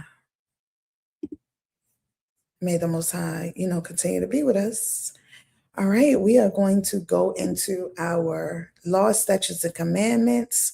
I know so far I may have maybe 4 law, statutes, and commandments. So if you would like to share a law, statute, and commandment, you may. If you still wanted to put a comment about what we just spoke about, that's fine as well. But I will go into reading our law, statutes, and commandments. 1 second, let me pull it up. My Tanakh. Oh, and then I did want to say, because when I pulled up my Tanakh, it reminded me, it was so I don't know, confirmation. One of the sisters who my husband, he knows, me and this sister been riding together for the last couple of years. Her name is Marcy. She brought out, and it was so just phenomenal how the Most High used her, because she's definitely a bona fide Christian. But she told her, the other sister who was speaking of Isaiah, she said, I listened to this other lady. I can't think of the lady's name, but she said she uses the Blue Letter Bible, or she started to say the blue something. I said the Blue Letter Bible, yeah, because it helps you translate. She said, yeah, and she goes to the concordance, all these things. And she told the sister, you should really get those because it'll help you to translate what the English says, because what we're reading in the King James Version is his version, it's his words versus what the Hebrew said. And I thought that was so beautiful that my sister Marcy brought that out, because I even went further and told her, yeah, it's so important that we learn our language, because what they tell us is not what he translated is not what it means in the Hebrew. And so she even was like, wow, I didn't even think about that. Didn't even consider that. And I didn't even bring that out. Marcy did. And like I said, she a bona fide Christian, but she understands the word, because she even said, yeah, I've been trying to study Hebrew so that I can understand it more. Because she always asks us questions, but I think I can see that she's seeking more. And I remember she even told me she was warned against being around me. She said her church, or somebody in her church, was like, oh, you got to be careful of being around that princess lady because she might convert you. And she was like, well, princess isn't sitting around trying to convert me. If we communicate, we communicate. But I hang with princess because she's about doing that work. And so, that's just another confirmation of the service we're supposed to be doing for the Creator. And how when we stand on who we are and our character and our principles, that others will see it. And that's what will draw them to you, not the flashiness of what you think you're wearing because you're so cute, or you got the longest fringes and all this stuff, or your tavul is so high, or your katona is so, long and boisterous in fashion, all those things. We have to be humble, and we have to know that the Most High is definitely paying attention and going to send people to ask you those questions, going to send people to test you. It's going to place you in spaces to test you, to see if you're going to maintain your service unto him, maintain your humbleness, maintain your grace, and give him the acknowledgement that he deserves for opening us up and for teaching others. So, let's stand and be strong in who we are and stay steadfast. Malcolm Higdalia says, it's even more eye-opening to get a printed older concordance.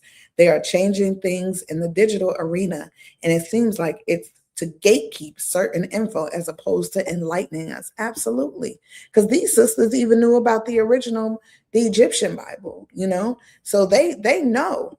It's a matter of the studying. Are they going to study? So so we will get into our laws. Thank you, everybody, for your comments, for your participation. It's always welcome and helpful. And we will start with Aim Kimya, Zaquina Kimya. Her law can be found in the book of Deuteronomy, Devarim, chapter 16. So luckily, you guys. Chapter 16, verse 9 through 12. And it reads, 7 weeks shalt thou number unto thee. Begin to number the 7 weeks from such time as thou beginnest to put the sickle to the corn. And thou shalt keep the feast of weeks unto the Most High thy power, with a tribute of a free will offering of thine hand, which thou shalt give unto the Creator thy power, according as the Most High thy power hath blessed thee.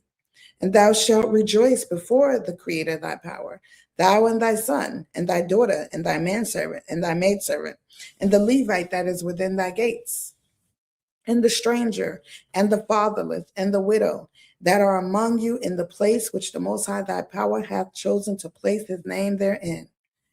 And thou shalt remember that thou was a bondman in Mitzrayim, Egypt, and thou shalt observe and do these statutes. And Aim Kimya's explanation is, Just reminding myself, sometimes I forget to remember these special festivals that allows me to honor the Most High Sovereign along with like-minded ones. Hallelujah. Hallelujah. And then our next law is presented to us by Malka Higdalia in the book of Deuteronomy, Devarim, chapter 6, verses 7 through 9. And they read, "Thou shalt teach them diligently unto thy children, and shalt talk of them when thou sittest in thine house, and when thou walkest by the way, and when thou liest down, and when thou risest up. And thou shalt bind them for a sign upon thine hand, and thou shalt be as frontlets between thine eyes, and thou shalt write them upon the posts of thy house and on thy gates." Sorry. And her explanation is, oh, I'm sorry. She also went to Deuteronomy. One sec, I want to make sure I'm in the right space. Okay, and then she also went to Deuteronomy 11, 18 through 20. So let me get there.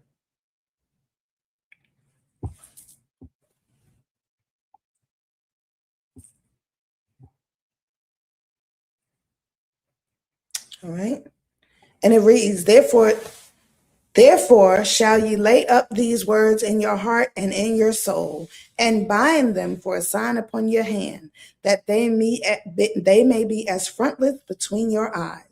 And ye shall teach them your children, speaking of them when thou sittest in thine house, and when thou walkest by the way, when thou liest down, and when thou risest up.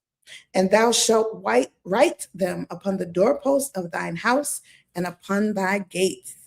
Repetitive. That's a repetitive law that the Most High gave us. So her explanation is, these laws explain how we are to surround ourselves and families physically with the law. That should translate into living in the law, as the Gever Maestra Autumn pointed out last week. This law came to mind initially as I was contemplating that sending our children to schools that are not Torah-centered is in essence submerging them in another doctrine, which, in my opinion, is akin to offering your child to Molech. Ooh, that's a deep one right there. She went real deep on that one. Yes. Most people probably can't even make the comparison, but she's right. She's absolutely correct. You know, in her law that she brought out, it said Deuteronomy 6, what was that, 7 to 9? Yes. I think it was. It said something about bind them to the poles, to the gates, to the doors of your house. Mm-hmm. You know, sometimes let's pull that scripture, Deuteronomy 6 and 4. Start at 6 and 4. Sometimes could you read that for me, please? Sometimes we hear a thing, we see a thing, but we don't take into heart what the Creator's message is really trying to apply to us. So I just want to read this real quick and break it down a little bit to try to give us a different understanding of what we've been accepting as just common talk in the midst of us. So let's go there real quick. Deuteronomy 6, start at verse 4. All right, reading from the book of Deuteronomy, Devarim, chapter 6, verse 4. Hear, O Yisrael, the Most High. Stop. He's trying to get your attention. He says, Shema, listen, hear. So he don't want to talk in vain and then have to keep repeating himself. So he's trying to get your attention. Hine, check this out. Behold, listen, is what the Father's saying. And that means I'm getting ready to say something to you that I need you to listen to so you can learn. Open up your mind so you can receive what it is that I'm saying to you. You know, there's a lot of people that you'll talk to, they'll hear you or they'll listen to you, but they don't hear, because hearing comes with processing and moving forward and doing as a result of what you heard. But listening is just paying. Yeah, you act like you're listening. You ain't, your mind somewhere else. You're not really listening. The Most High is commanding us. Listen, pay attention. Shema, hear what I'm saying. Are y'all following so far? Now let's see what he had to tell us. And he wanted us to stop whatever we was doing and freeze and hear so we can absorb. So this thing can take a hold of your soul and you begin to live it out. Watch what he's saying. Read on, please. Yes. He said, "Hear, O Yisrael, the Most High power is one power." He's not two. He's not three. Everybody want to bind partners with the Most High. Today in our lesson, we're going to talk about all this idolatry that we got going on in the nation, but we're going to do it in a wise way. We're going to try to not offend anybody, but we're going to break it down the way it's supposed to be. First thing the Most High says he wants you to hear is that he's one. One, not two. Nobody's sitting on his right side or his left side that's really him, but died like somebody else so he can go back and be him. All that's foolishness. Leave it all alone.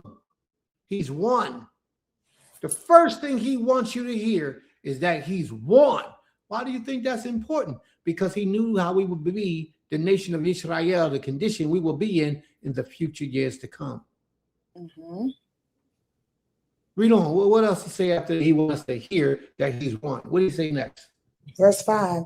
"And thou shalt love the Most High thy power with all thy." He commands you to love him. Nowhere in the scriptures does the scripture tell you to love your husband, love your wife, love your children, but the Most High says he wants us to love him. And the reason is because he wants us to put him above everything else in creation. Y'all understand that? Above everything in creation. But then he tells you, if you love me, what? If you love me, then you'll keep my commandments. That's what he says. If you love me, prove it. Prove that you love me. How do you prove you love the Most High? By keeping his commandments. That's deep. Read on, please. Yeah.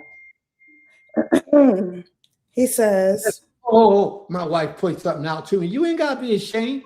My wife putting something out to me." He said, "Love your neighbor as you love yourself." Yeah, okay, that's different. Love your neighbor like you love yourself is different than love me. Because when you love me, you have to separate yourself from that equation. You know what I mean? To show your love for me. But that's a good point. Ishi, Ima, let's go. he says, "And thou shalt love the Most High thy power with all thy heart, and with all thy soul, and with all thy might." So if And you love the Most High with all your might, all your soul, all your power, where is there any space for you to love anybody else?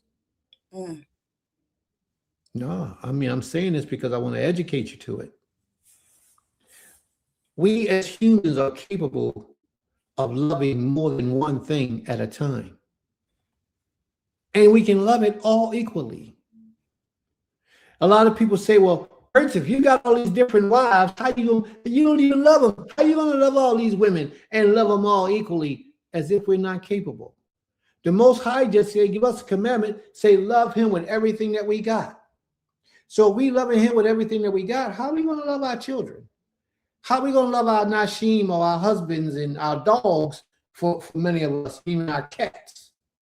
How are we going to love all them if we give the Most High all the love that we have? We're capable of absorbing love and showing love everywhere. What the Most High really means is don't put none of that above him. That's what he means. When he sums it all up, don't let your children, right, that you're afraid to discipline, when that time comes and you know what I require of you, give it to them. Teach them, discipline them. Don't let your wife get out of order with me, with you as supposed to be the head of the household or the man, or don't want to keep the Shabbat day. Same thing with a husband. If you got a husband and he don't want to keep the Shabbat day, you in trouble. You in trouble. Any woman that's married to a man that ain't keeping the Shabbat day, you in trouble. You know why I say you in trouble? Because he's your head. Yeah. He's your head. That's why you got to be careful who you marry. So let's go on. What's the next one? Love me with all your heart, all your soul, all your might. He's not saying I don't want you to leave no room for anybody else. He does want you to leave room for somebody else. But there's a certain way that he wants you to love him. Read on, please. And then he says, verse 6, and these words which I command you this day shall be in thine heart. Should be where? In thine heart. In your heart. The word in Hebrew for heart is lab. And lab also means your mind. So the Creator's telling you, I want these things to be in your mind. I want these things to be in your heart. I want these things to be in your mind. I want these things to be in your heart. The heart and the mind are synonymous. They're the same. Pretty much the same mechanism that the Father's telling you that he wants you to put the things that he's about to tell you, or he's beginning to tell you, in your heart and your mind. And then he's going to tell you how to ingrain it in your mind. See, that's what a lot of people don't see about this chapter. He's going to tell you that any thought that you want, and you want to hold true to that thought, there's a way and a discipline to do it. And he's going to tell us how to do that in this chapter. In this same chapter. You ready, Emma? Yes. Read on. Watch how he tells you how to do it. Watch the secret he's going to reveal to you. He said in verse 7, and thou shalt teach them diligently unto thy children. Thou should do what? Teach them diligently unto thy children. Why? And shall talk of them when thou sittest in thine house. Oh, you're going too fast. That wasn't my question. Why did he say teach them diligently? Now, diligently means pay careful attention, go to minute details, and explain everything to your children. Do you know why he says that? Because he wants you to go on from generation to generation to generation to generation. Therefore, you have to instill this in your children. He hasn't even told you how to instill it. He only gave you the commandment that that's what he wanted you to do. Now, after telling you all these things, he's going to tell you what he wants you to do. I mean, how to do it. And then later on, he's going to tell you why you're doing it. See, we don't see all this when we read this. Deuteronomy 6 and 4, all over the world today, they're saying that, they're reading that, they're leading that. Spiritually, they're fulfilling it, but they don't understand how in debt the Most High went with this chapter. Watch, read on, please.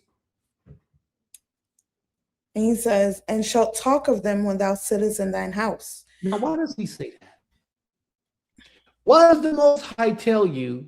Now, what did he just say? He said, teach it to your children. He said, guard your mind. He said, love me with all you have. Not to guard your mindset, but listen, hear me, so I can speak to you. Now he's telling you to do it. What he's really telling you is how to ingrain this into your subconscious mind. Repetition will give something to your subconscious mind, so you don't even have to think about it with your conscious mind. It just flows. See, the Most High knows our mind. He told us how to do this. And watch what he says. Do this when you sitting in your house. What else he said? When you walkest by the way. When you're walking down the street, if you're not sitting in your house and you're not chilling, because when you are, you're thinking about it. So when you leave your house and you go outside and begin to walk out in the streets, still you're thinking about it. And what else? What else, Amy? And when you lies down. And when you lie down to go to sleep, you still thinking about this law. Read on, Emma. And when you riseth up. When you wake up, you're still thinking about this law. So what is he saying? I want you to focus on this law 24 hours a day. What we get out of this is repetition.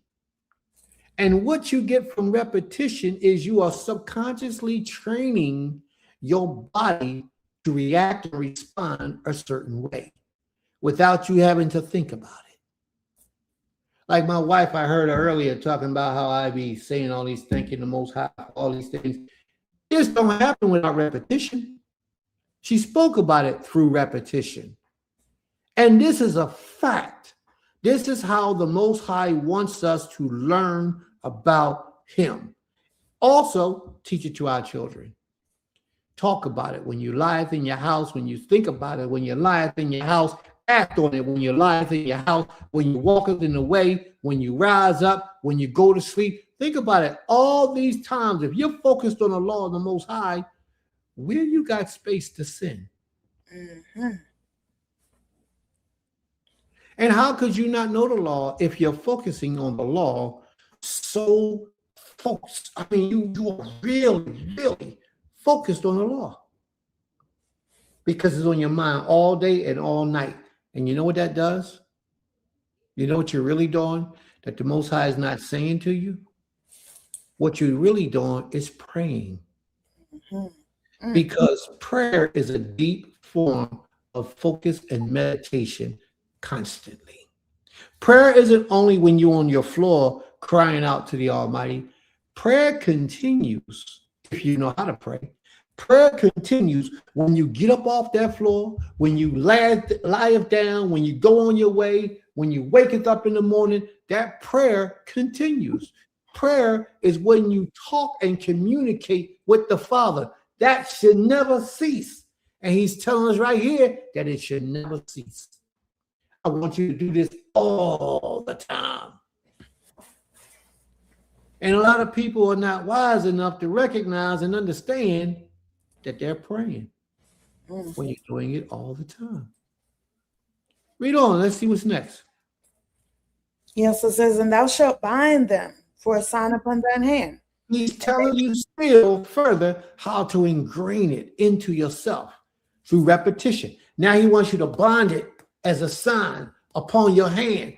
You know, when you got it bound as a sign upon your hand, do you realize, well, maybe you don't. So I'm gonna share with you because a lot of people don't realize this. But almost everything you do, your hands go before you. And if that thing is on your hand, subconsciously you're singing it. And subconsciously it's telling you and reminding you of the law of the Creator. So whatever you put your hands to do, you can't go to the club at night and watch the girls in the go-go joint because you got that sign on your hand prohibiting you from doing it, unless you just ignore that sign. But so you can never say you didn't know because it's right there. It's on your hands. It's on your forehead. On that forehead, puts it ingrained inside that mark. You're feeding your subconscious brain through constant repetition. And we have to learn this. This is why Deuteronomy 6th chapter is here. Read on, please. Watch this. He getting ready to get deeper. If that wasn't deep enough, he getting ready to get deeper. Watch this. What do he say next? And he said, and they shall be as frontlets between thine eyes. They shall be as what? So that you can see them. A sign. So that you will always constantly be remembered of his law. Watch this. Read on. Okay. And then he said, verse 9, and thou shalt write them upon the post of thy house and on thy gates. You see that? Now, he didn't say have somebody else write it. He said you shall write it or you shall post it on your house and on your gate. So every time you come into something that he's blessed you with, you got it right there to remember. This is the laws of the Most High. You go to your house and put your key in your door, it's right there on the side of your house. This is what the Most High has blessed me with. Mm-hmm. These are the commandments. These are the laws. So that means you don't bring, if you put a blessing on your house, why would you commit adultery in your house? Mm. Why would you bring something in your house that's stolen? Mm-hmm. Why would you be in your house cursing, lying, just being a false person, a bad person, a stingy person, a wicked person? Why would you do that in your house that the Most High has blessed you with? when you got that reminder, that zikaron right there, that reminder right there on your doorpost. Why? But we don't do that. How many of us got a reminder on the doorpost of our house that the Most High has blessed us with these commands, so we should keep these things? How many of us have those things on our house? How many of us have these things on our gates? I know a whole lot of the communities around here, they ain't got nothing nowhere to remind them of anything, and that's why they do what they do. That's why they do what they do. Every one of us should have a zikron, or go to the house and write on the doorpost of your house. Deuteronomy 6:4, write it out. Or write the commandments on the doorpost of your house and on your gates and everywhere where you got. Write it so that you can constantly feed your mind through that repetition to always put the Most High first in everything you do. You get into an argument with your husband, think on the Most High. How would the Most High will allow me? How would he require that I deal with this situation? And that's how I'm going to handle it. And that's what you do. Read on, please. Verse 10. And it shall be when the Most High thy power shall have brought thee into the land which he sware unto thy fathers. So it shall be that when the Most High thy power has done what? Brought you into the land which he swore unto thy fathers. When he brought you into the land that he swore to your fathers to give to you, to Abraham, to Yitzchak, and to Jacob, to give thee great and goodly cities which thou buildest not. Keep going. And houses full of all good things which thou fillest not.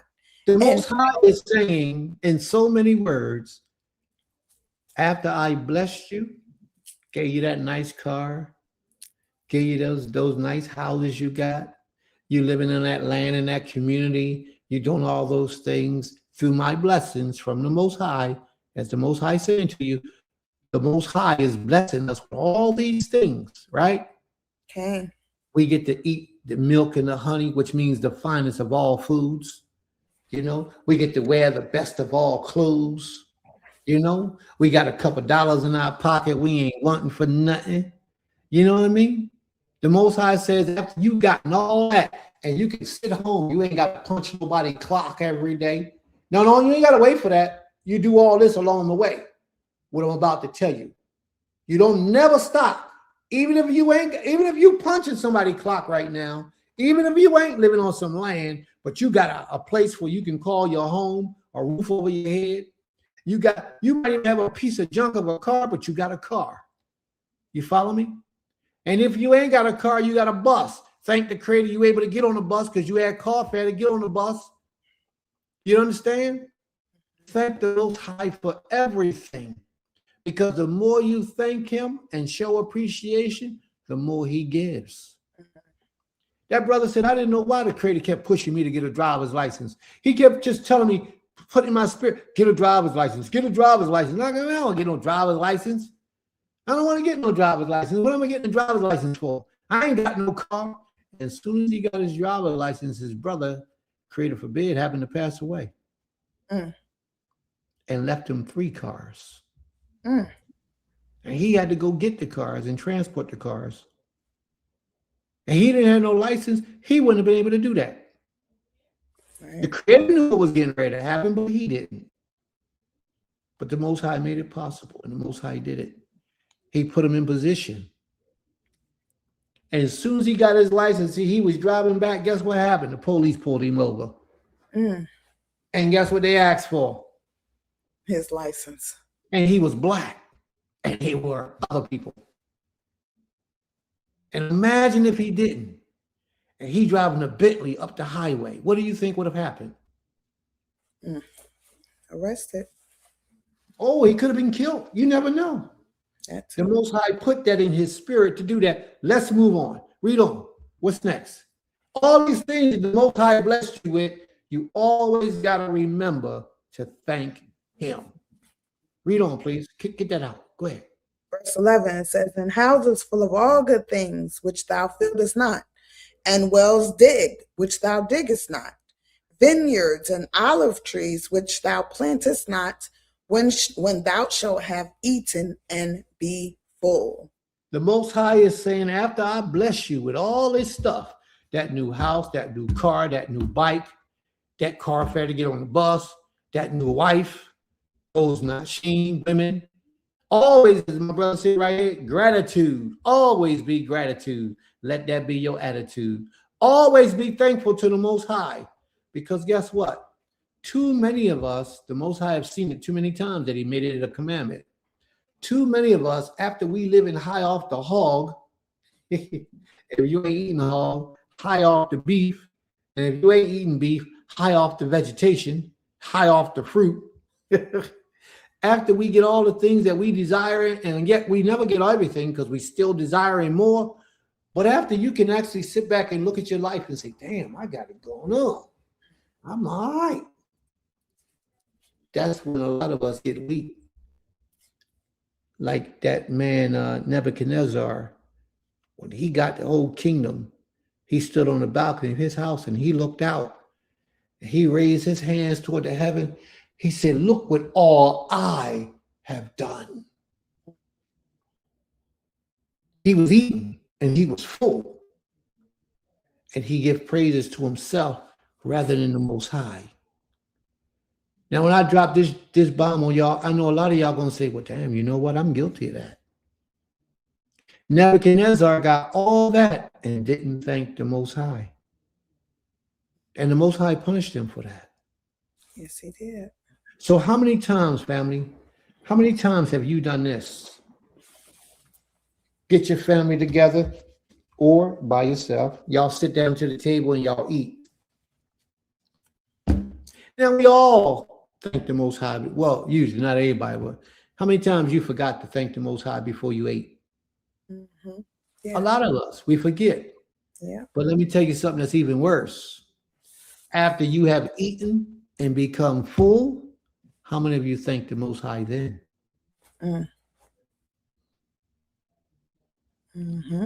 See, it's one thing when you want something from the Creator, you're asking for the protection, the poison that might be in the food. You want the food to be nourishment for your body. You want to acknowledge that he gave it to you. But after you finish eating, how many of us thank him then? Nope. We get right up from the table and act like it was something that was due us. And ain't none of that due to you. None of it. It's all because the Most High had mercy on you. So after we finish eating our food, we shall also thank the Creator. In the process of eating our food, we should be doing what? Thanking the Creator. Before we eat our food, we should be doing what? Thanking the Creator. And then when we get finished our food and we get up from the table, what should we be doing? Thanking the Creator. Always. That's right. You got to. But it's the repetition of constantly getting in the groove of acknowledging this King that's going to help you to do this and show him your appreciation. And show him your appreciation. What that sister say? When thou hast eaten and art full, and thou shalt bless the Most High thy Elohim for the good land which he hath given thee. May the Most High be praised. And a lot of us forget that. The Most High told us how to ingrain it in our spirit so that we don't forget it. Bind it to your sign, teach it to your house, to your gates, to your poles, teach your children, put it on your hands, put it on the forehead. All those things was so that you don't forget him. And then we ate, we got up, and we forgot all about him. How many times do you go to the Mac machine and swipe your card and you see that you got $200-300 sitting in your bank account and don't thank the Most High for that $200 or $300?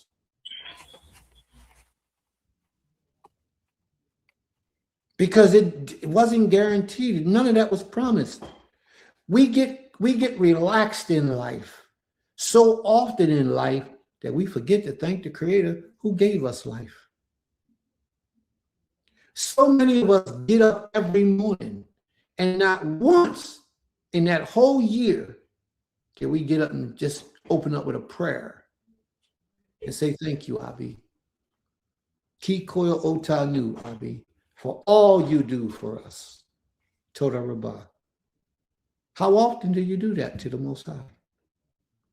How often do you just be sitting in your house in the middle of the day and just say, thank you, Abba?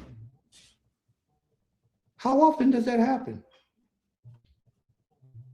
Because it's not much. It's not often. It's not we don't think of acknowledging the Creator in the simplest of things, but we should. Because we're letting him know that we're appreciative and thankful for all that he do. All right, we're gonna stop right there with that portion. I just had to jump on that. And you're right, Sister Higdala, you started that. You brought that out. You're right. But we had to jump on that because it was important. So many people don't understand what Deuteronomy, the 6th chapter, is all about. And it goes on much further. It goes on much longer. But a lot of people don't understand the importance of that chapter.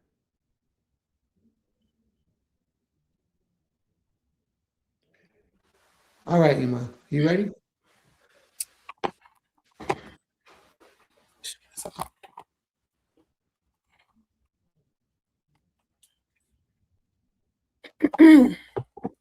Yes, the next law that was presented to us was by Mori Kezu, and it can be found in the book of Leviticus, Vayikra, chapter 19, verse 18.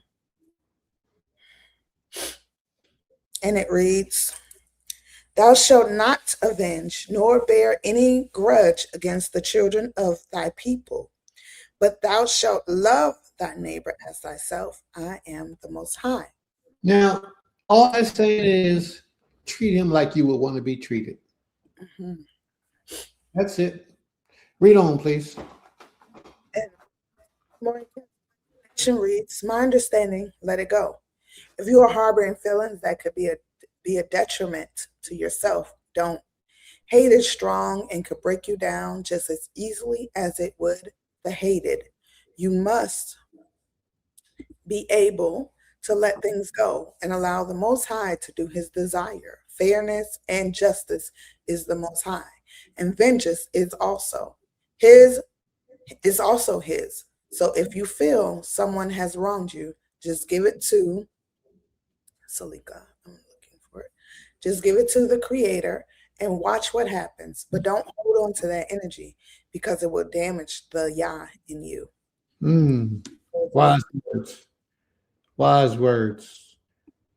He says, Google defines a grudge as a persistent feeling of anger, bitterness, or resentment towards someone for a past offense. It happens when you hold on to hurt and refuse to forgive or move past the event. You know, there's a lot of people that hold on to hurt, to anger, hatred, frustration, so much that they don't know how to let it go. A lot of people can't let it go. They don't know how to let it go. Prayer and meditation, fasting will teach you how to let it go. All right. And then Mori Kezu also put up a second law, and that law can be found in the book of Vayikra, Leviticus, chapter 19, verse 29. And it reads, "Do not prostitute thy daughter to cause her to be a whore, lest the land fall to whoredom, and the land become full of wickedness." And his breakdown is, "Be a father to your children, especially your daughters. Teach them their worth, that they are precious and likened to that of a princess, that they are not for everybody. This nation," one second, please.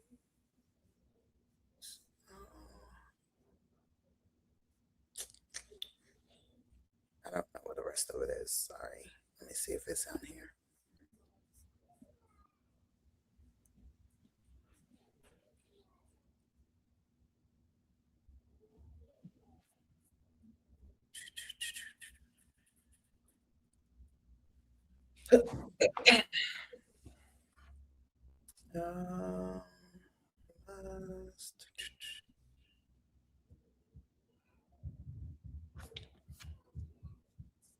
Sorry. Is that it? Yes. This nation is bent on being sexy. Listen to the president and look at the signs all around you. It's a nasty environment that we should teach and safeguard our daughters from taking part in. Te Shrum Banotai. Okay. May the Most High be praised. Total Rabbah. All right. And the next law that was presented to us. 1 second. Can I talk about something while you look for that? Okay. Go ahead. Well, Tehor Kodesh, put that back up because that's what I want to talk about. All right. Sister Tehor Kodesh, her law, can we find the book of Deuteronomy, chapter 23, verse 6? You wanted me to read it and then you talk, or you want me to? Yeah, I'll wait till you're done. All right. Chapter 23, verse 6, and it reads, Thou shalt not seek their peace nor their prosperity all thy days forever. And her explanation is you must speak their peace, nor brother live with them as long as you live. That was explanation. That was a typo. Okay. She said, Thou shalt not seek their peace nor prosperity all thy days forever. Her explanation is that we are allowed to have fellowship where the Creator worships, where the Creator worship was refused to repent. The Most High idol worship is the worship of any and all deities that are not the Creator. Oh, Right. I'm sorry. It says God, G-O-D, and idol worship is the worship of any and all deities that are not the Creator.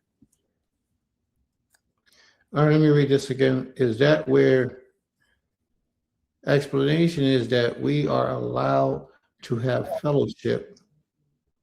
I see. She sent the correct. This is the correct. She corrected it. Okay. It said explanation is that we are not to have fellowship with a deity or idol worshippers who refuse to repent, who refuse to repaint the Creator, and idol worship is the worship of any deity other than the Creator. Now, look how she states this. I think this is worthy of noting. She says, we are not to have fellowship with God/idol worshipers, but she didn't put a period there. She put those idol worshipers or God worshipers who refuse to repent. Or repaint. How are you going to repaint God? What does that mean? I don't know this. Okay. I believe it's repent. In my opinion, I think she said bad typo. I think it's repent that she's speaking about. Okay. And idol worship is the worship of any deity, period. Because the Creator is not a deity. But she's right, and I agree with that. All right. But I wanted to talk about something she wrote here. And I think she was asking a question about what we were just teaching on. That's Tahor Kodesh. It says, in moving past those events, what about if those who hurt us are Ima? Yeah. You all right? I just have to get something to drink. What about those who hurt us were not in this way of life and we just had to move on from them?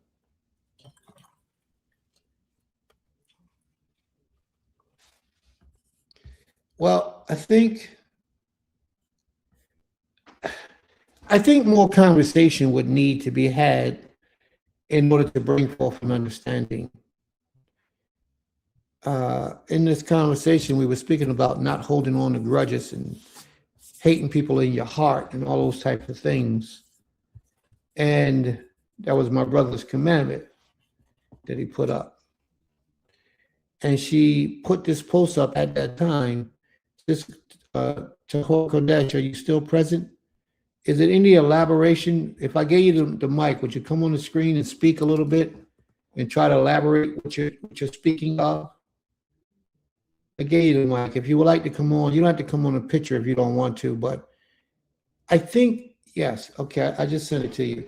But I think it's a little bit of elaboration that needs to take place in order for us to get an understanding of where you're coming from. Because often we get a lot of people who don't want to let go, who a lot of us who hold on to emotions that we have toward individuals that may have hurt us. Whether they're in this life or out of this life, it's no difference. We still hold on to that hatred. Some of us claim to have moved on, but we don't. We show that hatred and that resentment in other ways. But we have to really learn to let go. So, sis, I just put the link in the room if you don't mind. If you can come on and explain to us what you're saying in greater detail, then maybe we can give you a more positive resolution. What about those who hurt us, were not in this way of life, and we just had to move on from them? I don't understand what you mean. Oh, this she may be talking about relationship wise. I don't know. It's so it leaves so the door is open to so many possibilities of me running in my mind trying to speak, and I don't want to do that. There you go, sis. Shabbat shalom, sis. Shabbat shalom. Shabbat shalom, everybody. Can you explain to us in detail what we need to know so we can try to address this? Very Yeah, good. my comment was regarding the brothers law. And I took it, I take the laws personal and everything. We have to apply them to our life. And so it is a personal, comment and seeking, not only seeking explanation from man, but also from the creator through, this group that we in right now that we learning from. And so just family issues, I was raised in a Christian family, and as I started to walk more and more and learn more and more about the creator and the laws, and get in depth and get in detail and get, very personal with the laws, I started to realize, and it was Ishi who brought it to my attention, like, hey, I was, kind of crying out to him, and I'm like, I don't know what's wrong with everybody, what's going on with them. And he just put his hand on my shoulder and was like, they are God worshipers, they are idol worshipers.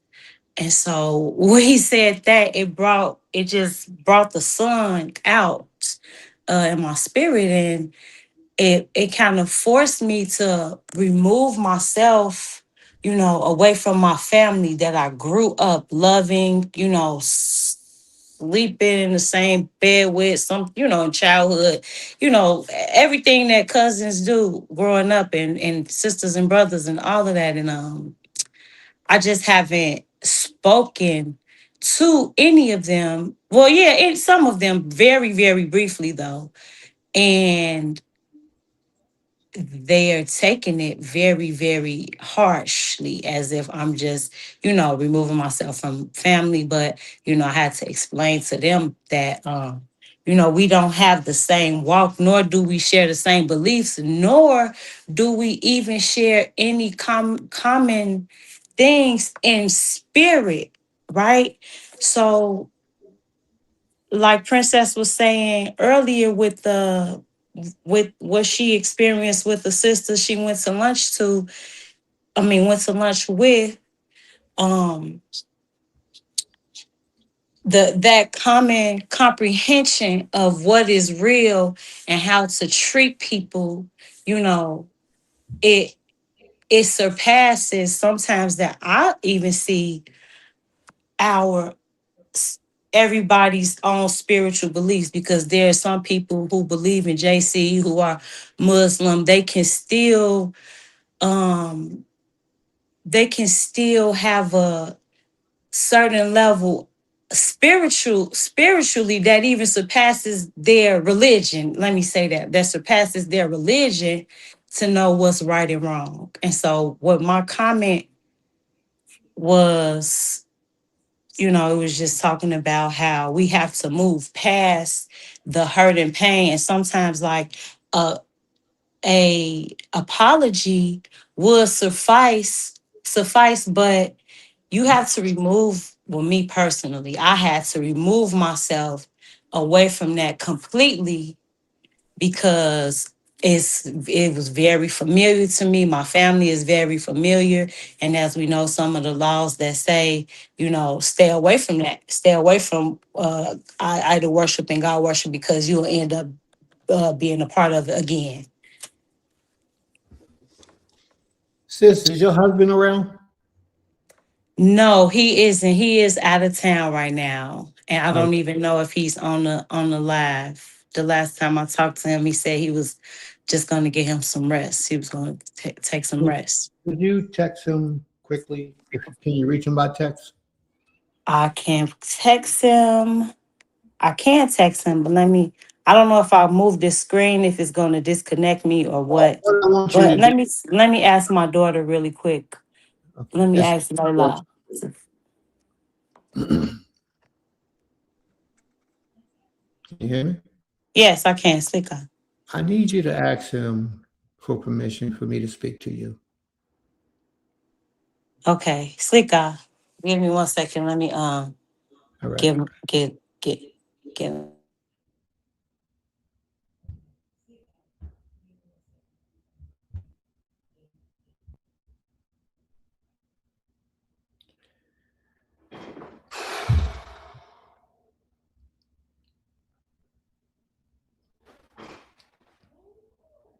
What is it? FaceTime Abba really quick.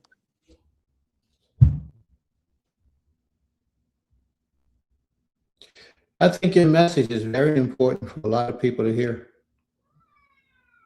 What you're touching on right now is a very important conversation for our people. It's very Okay. important. But I have to hear, because you are married, and this would be, I don't know how he's commanding his household in this subject. But what I have to have, I think is very important, but I would like for him to give his blessings on this conversation with me. Okay. I think he is taking some rest right now. He's not responding to calls. So All right. Well, then I'm gonna have to leave. this But it. it's so much that you said that I know I need to respond to, but I can't without his say so, because you are his wife, and the way Okay. people have their household ran and orchestrated and structured, I can't get in the middle of that. I'm trying to see if there's a way that I can communicate. Okay, well, let me ask you this. Without me responding, just with you speaking, how have you been hurt by these family members? Oh, gossip, lies, basically that those two things sum up the everything, lies and gossip. All right. What I would like, if through the course of the day, Lika, shalom, Abba. So I was so I was go on mute and have a conversation with them. Okay. shalom. I was watching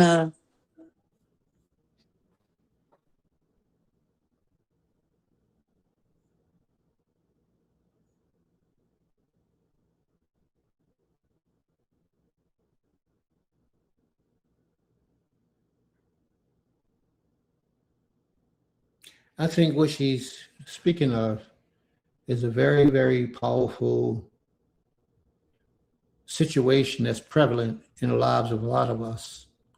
And even looking at the comments I'm seeing here, where in the comments, like this right here, allowing people to continue to hurt you is not what the law calls for. Often people try to make some feel like if they don't allow the wrong to continue, that they are holding a grudge. And that is a nefarious tactic.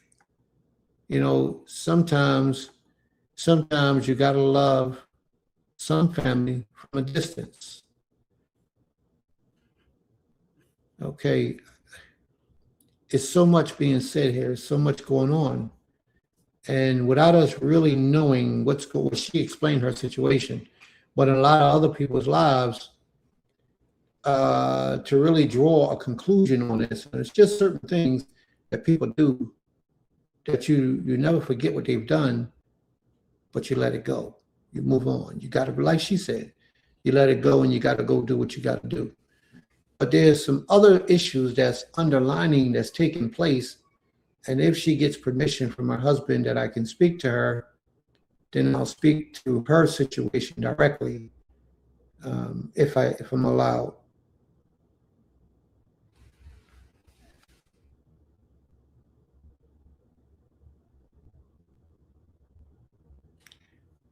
And sis right here, Sister Higdalia says, sometimes allowing a person to continue the ill toward you or to benefit from your presence without making their wrong right can also be detrimental to growth.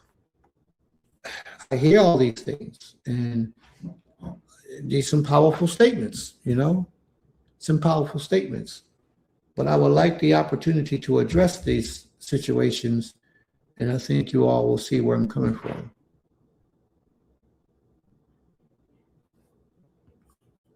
And bro, I need you to explain this for me a little bit.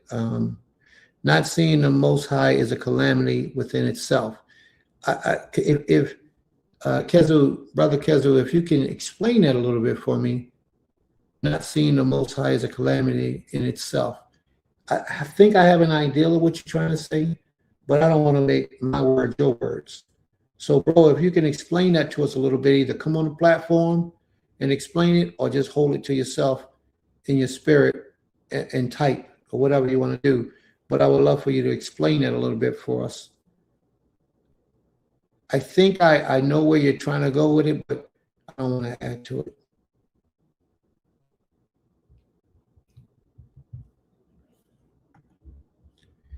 They say you got to love someone or something in order for them to hurt you in the first place. Otherwise, it should roll off you like rainwater. Okay. Is that what you was explaining about this? No, I don't think that's your explanation about this. You would have typed that too fast or real quick. Well, you might be a quick typer. I don't know. This, I don't get that definition coming out of here. Not seeing the Most High as a calamity within itself. Sister Tehor? No, okay. Sister Tehor, are you still present? Yes, I'm still here. I was speaking to Prime Minister about the topic. Okay, I'm sorry. Go ahead and finish. I'll wait till you're done. All right. Seeking. Brother Kezu, would you explain to us what this is? Oh, wait a minute. Maybe saying not seeking the Most High is a calamity.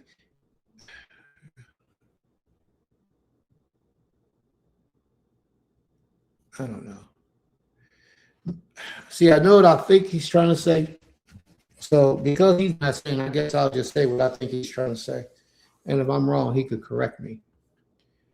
I think he's saying if the people are not seeking after the Most High, okay, he's here. Let me let him say it. Let me have him say it. I ain't got to make it up. Bro, you online? Can, Shabbat Shalom. All right, could you explain that to us, what your words were, your thoughts in it at this time? Okay. First and foremost, giving all honor, praise, and glory to the Most High, Yah, and whom the reason we are here for. Giving thanks for life, my life, and life of my family, and even those on this platform. I was speaking of, because I come from basically a blended kind of family as well. Although my father, I've been 2 generations in. My father was the first in his family of Christians to step outside the box and, really seek the Most High. And I believe there's a point in Torah which says, seek the Creator and you shall find him. this comes from, and Breaking up real bad. Yeah, see, I was afraid to say something because I didn't know if it was me. I was saying that since I come from a basically a blended kind of family as well, my father, Seren Yashadai Ben Naftali, was the first to step out of, that understanding of it being somebody else other than the Most High. And so his family that remained Christian, they still respected his wishes and his desire to teach his family this lifestyle, Torah lifestyle. And so I was basically alluding to the fact that not searching for the Creator, not seeking the Most High, is calamitous in nature. It's a calamity in itself. Because like I said, it's a point in the Torah where I'm not mistaken, it actually says, seek the Creator, seek the Most High, and you shall find him.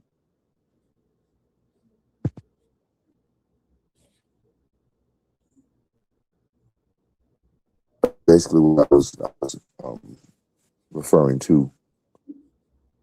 And as far as the grudge thing, yes, if we constantly hold on to that energy, we cannot grow from it. It will hinder us from growing, because here it is, you're mad at this person for whatever it might be,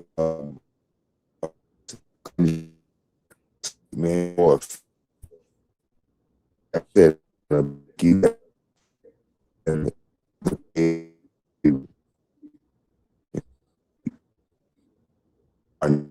want to cheat.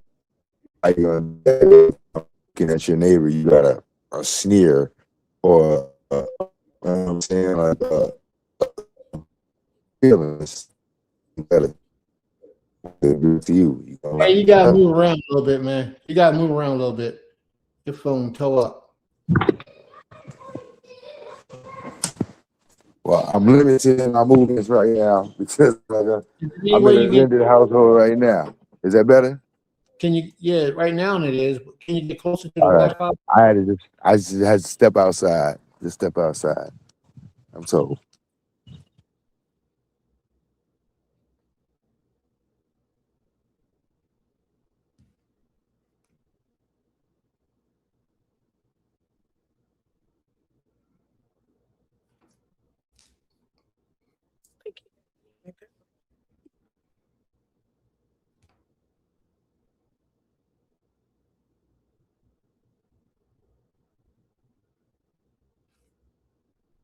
Brother Kezu. We all jacked up today, ain't we? Okay. Sister Taylor Kadesh, are you ready to speak yet?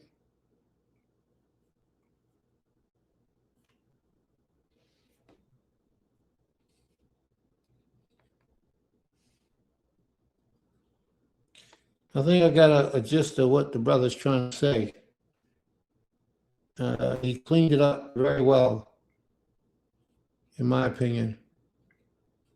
It helped a lot to come to the surface. Right now,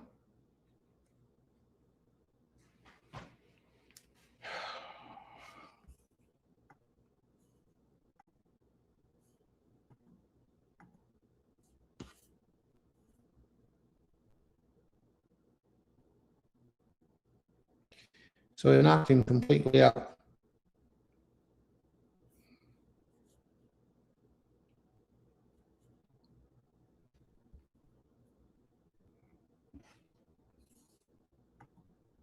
All right, we have to go on. All right, Sister Tehor Kodesh, are you available to speak?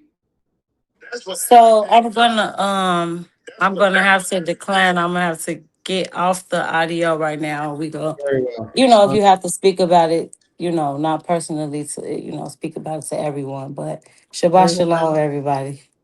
All right, Toda Rabah says. That's why I had you ask your husband, because I didn't know what his. Can. I would rather he give his permission. Other than that, I'll just leave it in a different place, but I'm glad we asked. Can. Him and I have a very good relationship, and I wouldn't want to disturb that at all. All right. Okay. But we heard what you said, and we understand. May the Most High be with you, and hang around. You don't have to go nowhere. It's your decision, or unless you Shalom. whatever you got to do. Total Rabah for coming out. Shalom, shalom. Shalom. Shalom. Shabbat shalom.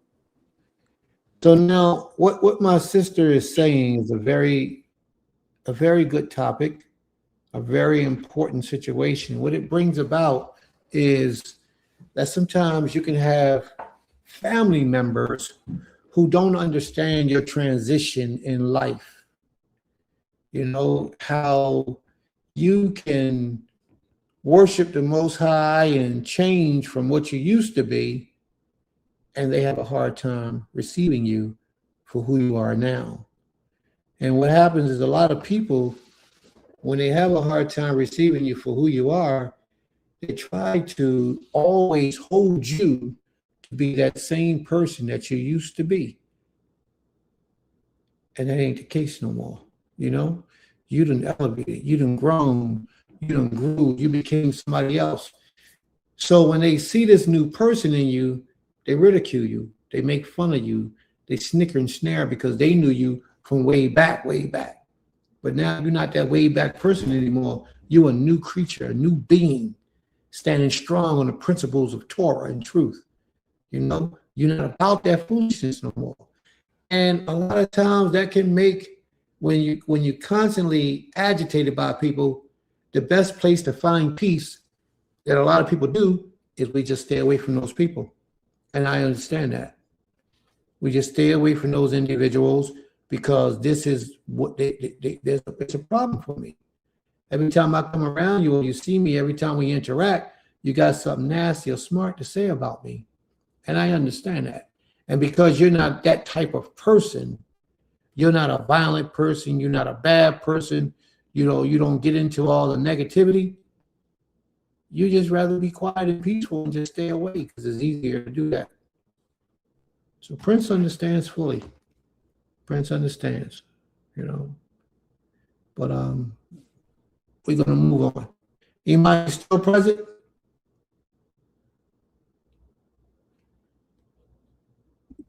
Okay, and I'm present. Okay, where do we leave off at, Ima? With the commandments, correct? Yes. I still think Sister Tehor Kodesh has brought up a very interesting topic, and how sometimes family can be so against what you're into that they cause problems to come up in your everyday activity, even in the family. Like for example, we don't keep, on my side of the family, we don't they don't all believe and live as I believe and live. The majority of them don't.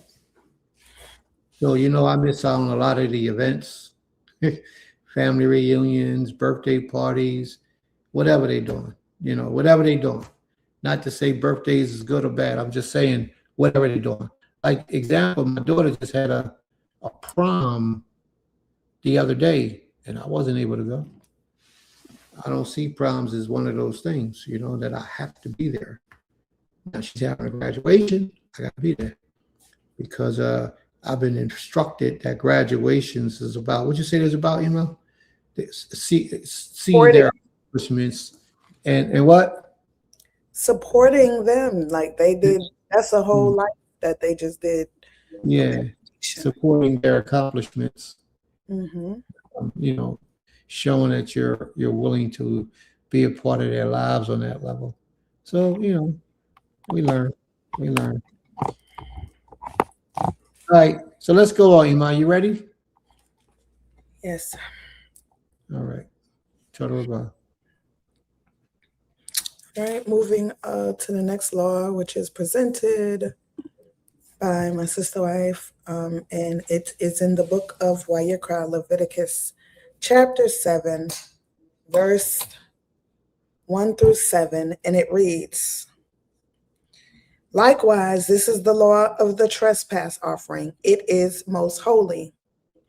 In the place where they kill the burnt offering, for offering shall they kill the trespass offering, and the blood thereof shall be sprinkled around about upon the altar, and he shall offer of it all the fat thereof, and the rump, and the fat that covereth the inwards, and the 2 kidneys, and the fat that is on them, which is by the flanks, and the caul that is above the liver, which with the kidneys it shall he take away. And the priest shall burn them upon the altar for an offering made by fire unto the Creator. It is a trespass offering. Every male among the priests shall eat thereof. It shall be eaten in the holy place. It is most holy. 7, as the sin offering is, so is the trespass offering. There is one law for them. The priest that maketh atonement therewith shall have it. And her explanation is, this is the law of the trespass offering and the sin offering instructions for the priest, which we know is the Most High's main communication to us, Yisrael. Question, so is sin and trespass the same?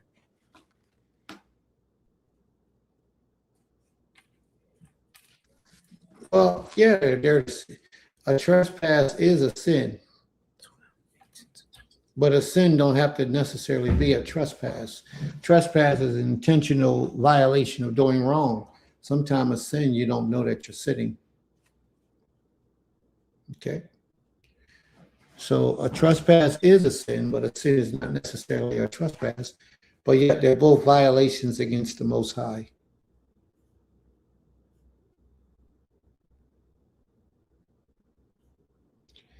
Brother Benjamin, Shabbat Shalom.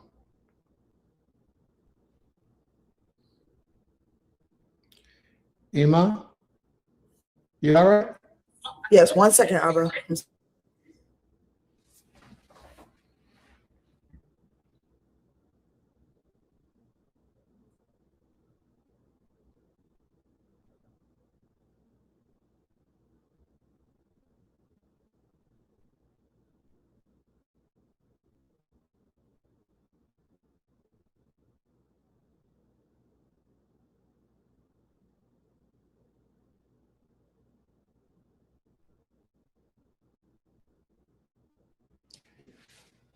All right, family. We're going to have to move on.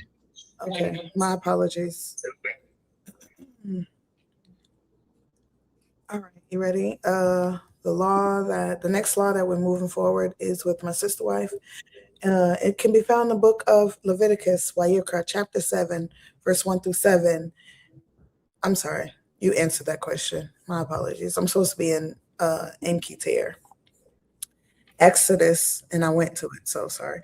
Exodus chapter 12, verse 18 to 20. And it reads, Exodus Shemot, in the first month, on the 14th day of the month at even, ye shall eat unleavened bread until the 21st day of the month of at evening. 7 days shall there be no leaven found in your houses, for whosoever eateth that which is leavened, even that soul shall be cut off from the congregation of Yisrael, whether he be a stranger or born in the land. Ye shall eat nothing leavened, in all your habitations shall ye eat unleavened bread. And Aim Keter's explanation reads, when I meditate on these instructions, I think about the word leaven and consider that even a small amount of leaven can affect or change the consistency, taste, shape, and size of things we consume in our life's direction. Symbolically, leavening can represent habits, good or bad, that consume our lives and avert our attention from our Creator and our life's purpose.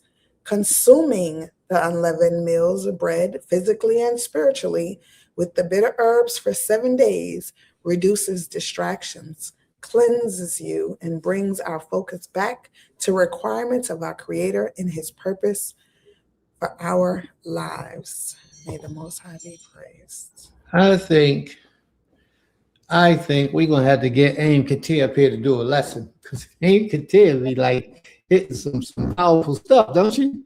Yes, broke that all the way down. Sheesh. we're gonna have to get her up here one day to do a little lesson. She Yeah. like a treasure that you're not taking advantage of. We can't have that. We have to get you on the screen every week, and do Mhm. something. That wisdom. Yeah, she be doing it. Like,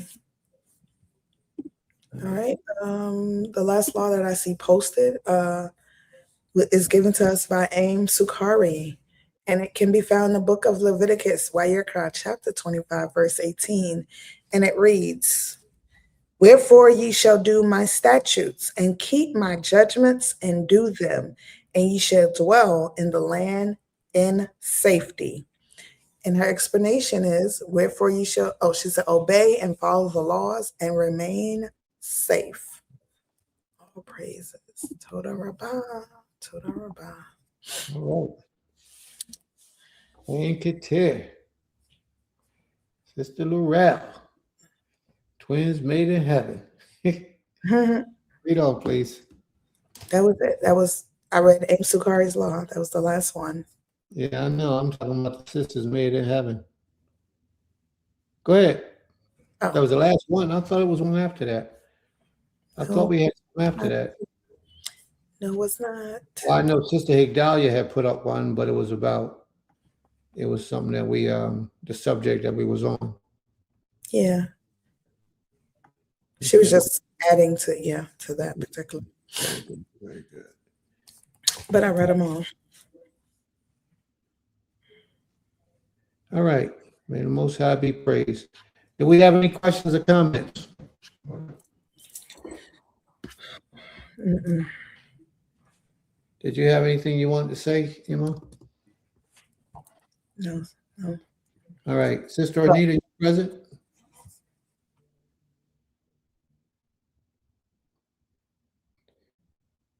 Mr. Otter, are you present, Mr. Otter? Sister Anita? All right. We're going to rock and roll. Let's get started.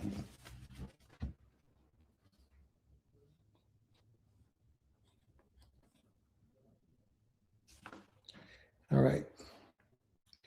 So, the name of the subject today, family, is when the house of Israel lived in their own land. When the house of Israel lived in their own land. Wow. Let me close this up a little bit. All right, we ready to rock and roll. So I think we're on Ezekiel, the 34th chapter. I think we did 33 last week. I think we're on 34 this week. Are we on Mount Seir? Yeah, I believe it is 34.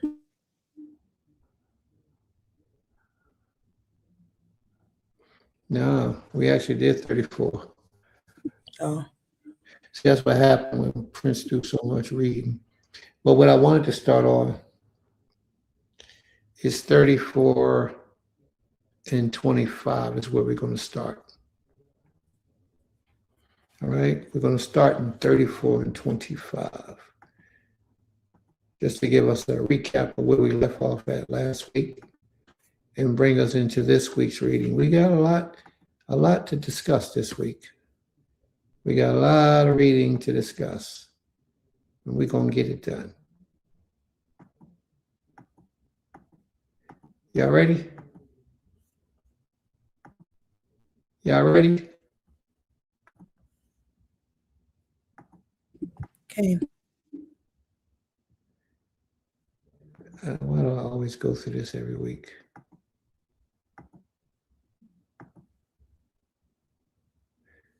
All right, we're going to leave it like that.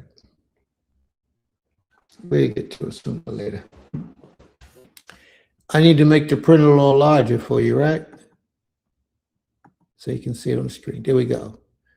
The Most High's covenant of peace. The Most High says, I will make with them a covenant of peace and banish wild beasts from the land, so that they may dwell securely in the wilderness and sleep in the woods. And I will make them all the places all around them, my hills, a blessing. And I will send down the showers in their seasons. May the Most High guide my mind, my spirit, my body, my language, and my speech as I approach unto you, his people. May the Most High be praised. From everlasting to everlasting, he is King.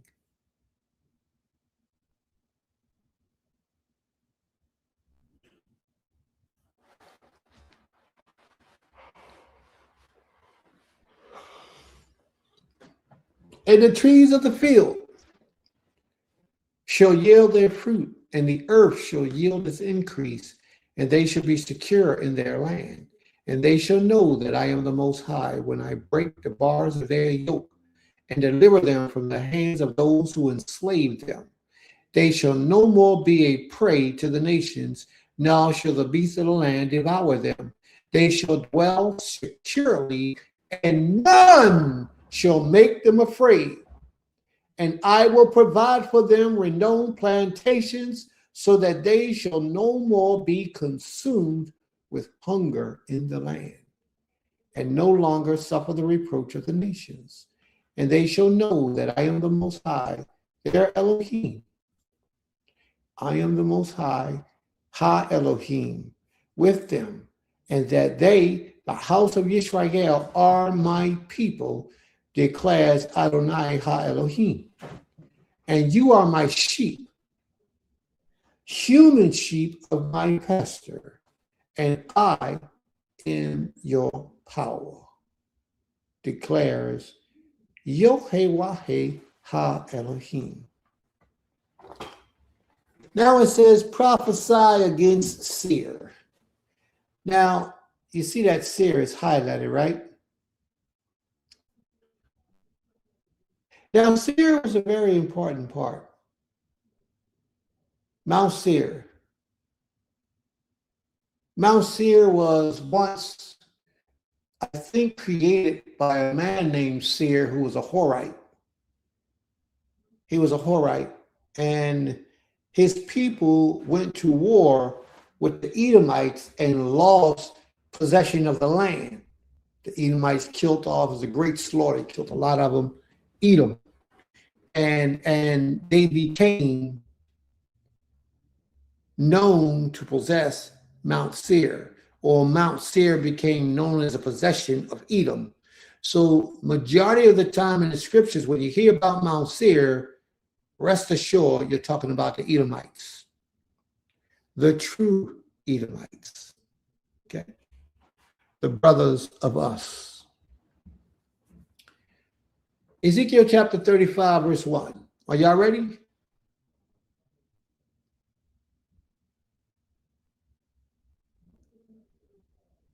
The word of the Most High came to me, Son of man, set your face against Mount Seir and prophesy against it and say to it, thus says Adonai Elohim, Ha Elohim, behold, I am against you, Mount Seir, and I will stretch out my hand against you, and I will make you a desolation and a waste. I will lay your cities waste, and ye shall become a desolation, and ye shall know that I am the Most High. Wow.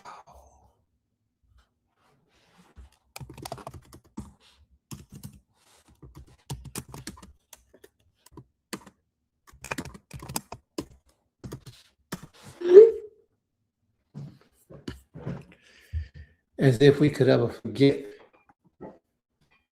that he is the Most High. Now, I had a little write-up that I had prepared on Mount Seir that I wanted to present to the family, but I think what happened is I closed the, let me see if I can look it up again. I closed my book in my computer, and when I closed the computer, I lost it. So let me see if I can pull it up again. Okay. Here we go with Mount Seir. Let me get it for you so that we can understand a little bit about Mount Seir. It's always good to be able to go into your lesson, having an understanding about what it is that you're reading about. So let's do a little research. We did a little research on Mount Seir. Now we want to read a little bit about Mount Seir. Mount Seir is the ancient and biblical name for a mountainous region stretching before the Dead Sea in the Gulf of Aqaba, in the northwestern region of Edom. Now, I think this is north of Judah, of Yehuda. Oh, no, this says southeast of the kingdom of Yehuda. It may also have marked the older historical limit of ancient Egypt and Canaan, a place called Seir in the land of Shusha. Shusha, okay, let me just read it. Thought to be near Petra, Jordan, is listed in the temples of Amenhotep III and Soleb. Now, they don't know where Mount Seir is today, but they say it's thought to be there. This is the beliefs, but they really don't know where Mount Seir is today. All right, so let's read on.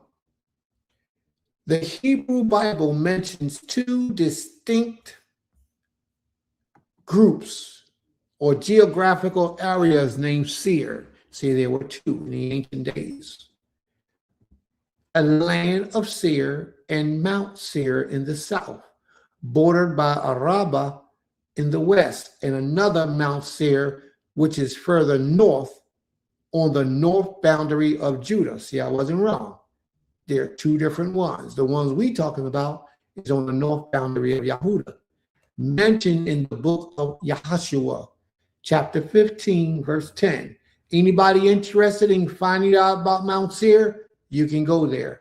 But here we go. This is the history of Mount Seir and when it was conquered, how it was conquered, and who conquered it, and how it became the territory of Esau. Mount Seir was named for Seir the Horite, whose offspring, the Horites, had previously inhabited the area. And you find that in Genesis, the 16th chapter. Mount Seir. Chedorlaomer, the Assyrian king, or the Elamite king, king of Elam, and his allies defeated the Horites in their hill country of Seir as far as El Paran of the borders of the wilderness before they embarked on the battle of Siddim. The children of Esau, the Edomites, battled against the Horites and destroyed them. Deuteronomy 2 and 4-6. Mount Seir is specifically noted as the place where Esau made his home. So I'm going to leave off there. We don't need to keep reading about Esau and all that he did. So that's the background to support what it is that I said about Mount Seir and the Edomites. So that's your little history, your brief history on Mount Seir. So if anyone is still interested in learning about Mount Seir, please feel free to look up Mount Seir for yourself and read some of the information pertaining to Mount Seir. You know, there's a lot of us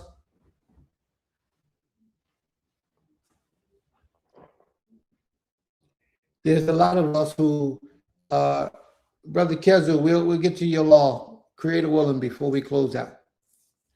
There's a lot of us who will hear a matter and then go further in research to get a greater understanding. And I would pray that the majority of you are those types of people who truly desire to have as much information about the scriptures as possible because you truly want to know. So when you get a chance, look them up, Mount Seir.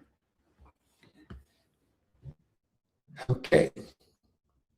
I am against you, Mount Seir, or basically saying I'm against you, Esau.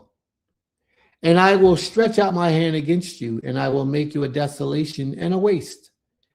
I will lay your cities waste, and that's probably why they don't know where Mount Seir is today, because the Most High had put a curse on it.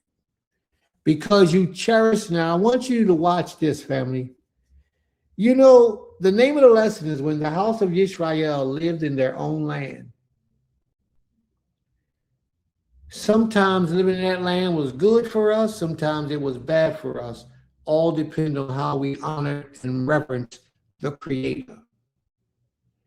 But sometimes our people went to the left and did all types of things that we know we weren't supposed to do. It angered the Creator, and he would punish us in our calamity. He would punish us and bring curses upon us and send us into captivity, have us hungry for food. All types of things would take place in our lives.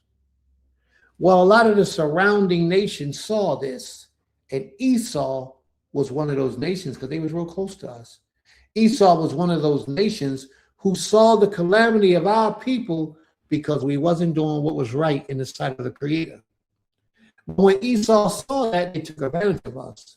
They killed some of us. They punished a lot of us. They came and they tried to conquer some of the weaker cities of our possession. So Esau did a lot of things that the Most High didn't like. Although the Most High was punishing us, we still bore his name. That means we still belong to him. And if we belong to him, then nobody has the right to punish us except it be him or by his will.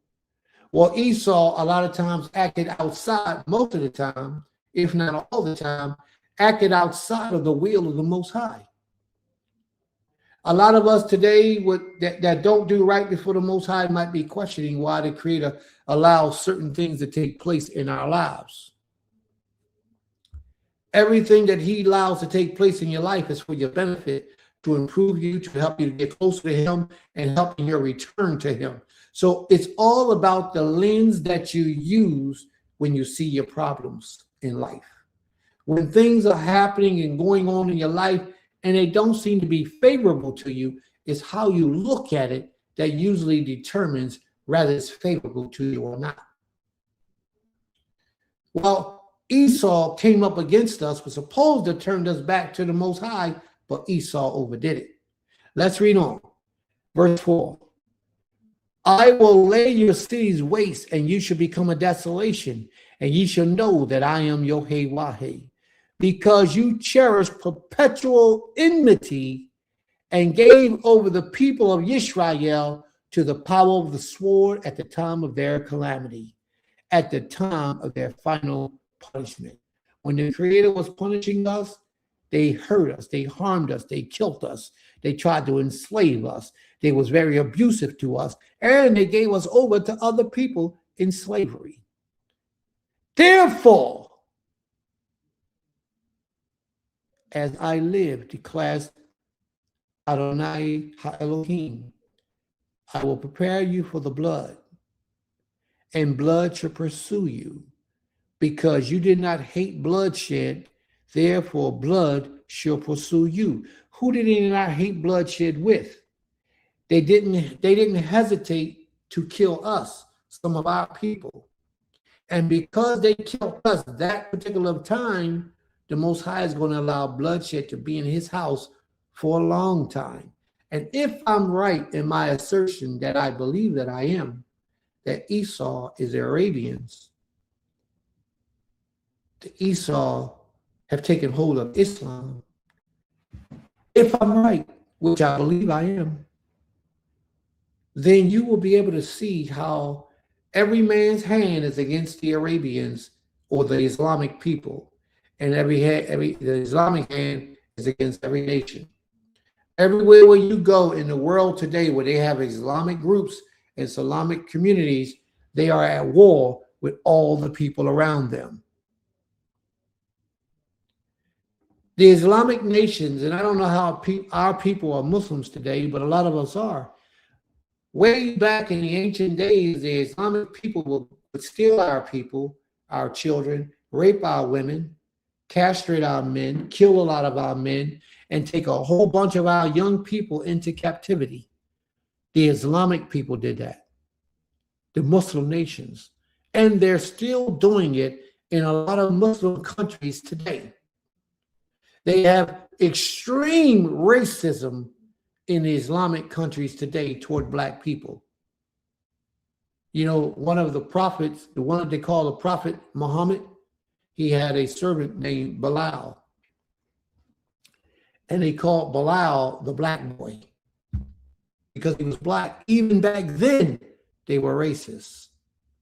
Now, I'm not saying that they were white people. They were black people, but they were racist even back then toward people who was not of their people.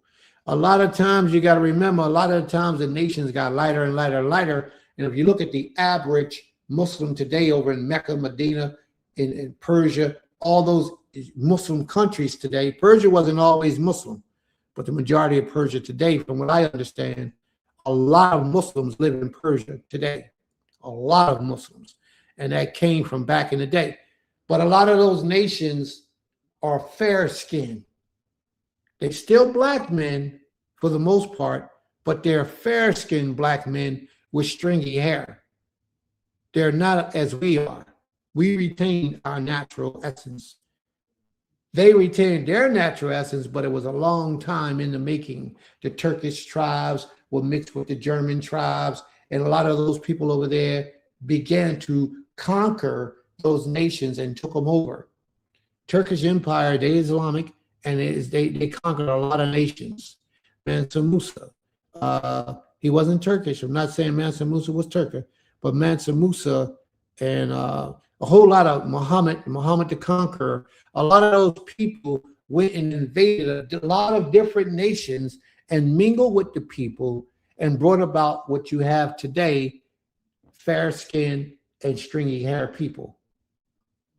And this is how, in my opinion, you got the Islamic nation today. Through the research, this is who Esau is. That's Esau's house. A majority of them, large majority of them, is Esau mingled in with those people. The Islamic countries today are Esau, and they're our brothers. But the Most High says, because of what they did to Israel back then with the slave trades, the Most High knew what was happening. The slavery, the rapes, the kidnaps, the murders, selling us off to all those people, it hasn't stopped. It's still going on today, and it was going on thousands of years ago, back in biblical times. It was going on then. I will prepare for you blood, and blood shall pursue you. Because you did not hate bloodshed, therefore blood shall pursue you. I will make Mount Seir a waste and a desolation, and I will cut off from it all who come and go. And I will fill its mountains with the slain. On your hills, in all your valleys, and in all your ravines, those slain with the sword shall fall. I will make you a perpetual desolation, and your cities shall no more be inhabited. Then you will know that I am Yahweh. Because you said these two nations and these two countries shall be mine, they try to take possessions of us and sell us off. And I will take possession of them, although Yahweh was there, although we had our power and we had our protection, and they tried to come in and conquer us. Therefore, as I live, declares Adonai Ha-Elohim, I will deal with you according to the anger and envy that you showed because of your hatred against my children. And I will make myself known among them when I judge you, and ye shall know that I am Yahweh. He's going out of his way to prove to them who he is, the power of Yisrael. He says, I have heard all the reviling that you uttered against the mountains of Yisrael. Now, when it starts talking about the mountains of Yisrael, what it's talking about is the prominent leadership in Israel, the prominent men, the officials, the government, those people who was in charge, who ran things. He's not necessarily talking about the commoners. He's talking about the brothers and sisters who ran the government, who called shots, who had money, who had power, who had prestige. That's what's known as the mountains of Israel. And they laid desolate. They are given us to devour. Esau went, Mount Seir, Esau went against the powerful people, our government, our nation, our development, our kings, and they went against them to destroy them. And you magnified yourself against me with your mouth. They cursed the power of Israel and multiply your words against me. And I heard it. Wow. So it's one thing for a person to have a disagreement with you and fight with you and argue with you. But like I heard my sister earlier say, when they come up against the Most High, they have entered into a different arena. And the Most High will deal with them. So sis, when you say your family said all these negative things, ridiculed you, laughed at you, talked about you behind your back, they're really cursing the Most High. So you're right. You ain't got to do nothing but stand in and watch as the Most High does his thing. Because as long as you, and I know your family, your bloodline, I know how y'all moving, as long as y'all walking right before the Most High to the best of your ability, then nobody can come against you. And if they do, the Most High will fight that battle for you because you are his. You belong to him. It is his job, his responsibility to provide and take care of you. And that's what he'll do. Sometimes it saddens me, but sometimes when you see your family coming against you and all you're doing is striving to serve the Most High to the best of your ability, and you don't fight back, you will start seeing your family suffering. Some of them fall off. Some of them will get illnesses. Some of them will get sicknesses that come out of nowhere. Some of them will get addicted to drugs. Torment, hell will follow your family for a long time. And you didn't raise a hand to make it happen, but it's there. And a lot of times it's because of how they treat, most of the time, it's because of how they treated you, how they viewed you, and how they cursed the Most High that you serve. You don't have to do anything. Leave them in the hands of the Creator, and he'll get with them. I promise you. I sat back and watched how people, some people did some things, call themselves getting me. And I sat back and watched how the Most High tore them up. Tore them up. One or two of them ain't get their punishment yet, but the rest of them, they got tore up bad, clinging to life. Any day I expect to get a word, oh, do you know that elder over there passed away? Not that it's going to make me happy, because I'm not happy at the death of any of my people. And I pray for the Most High to be merciful to them. But I know how it happens sometimes. I know how it happens. The Most High gets them because you are held sacred in his sight. And these could be other Israelites who are not walking right, got animosity in their heart or hatred or jealousy towards you. And all you doing is feeding the Most High's people. Respectful and kind and walking in your integrity. And the Most High will cause them to see a destruction because of all that they've done. Thus says the Most High Ha Elohim, while the whole earth rejoices, I will make you desolate. As you rejoiced over the inheritance of the house of Israel, because it was desolate, so I will deal with you. You shall be desolate. Mount Seir and all Edom, all of it. Then they will know that I am Yod-Heh-Wah-Heh. And this is all I got to tell you, family. You walk right before the Most High, and anybody and everybody that comes up against you, the Most High will deal with them. He will deal with them. And as soon as you, son of man, and you, son of man, prophesy to the mountains of Israel. Now, when it says to the mountains of Israel, what is it talking about? What does it mean when it says the mountain of Israel? It's talking about the leadership.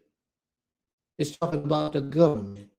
It's talking about the men who are established, those who are running the show, those who are in positions.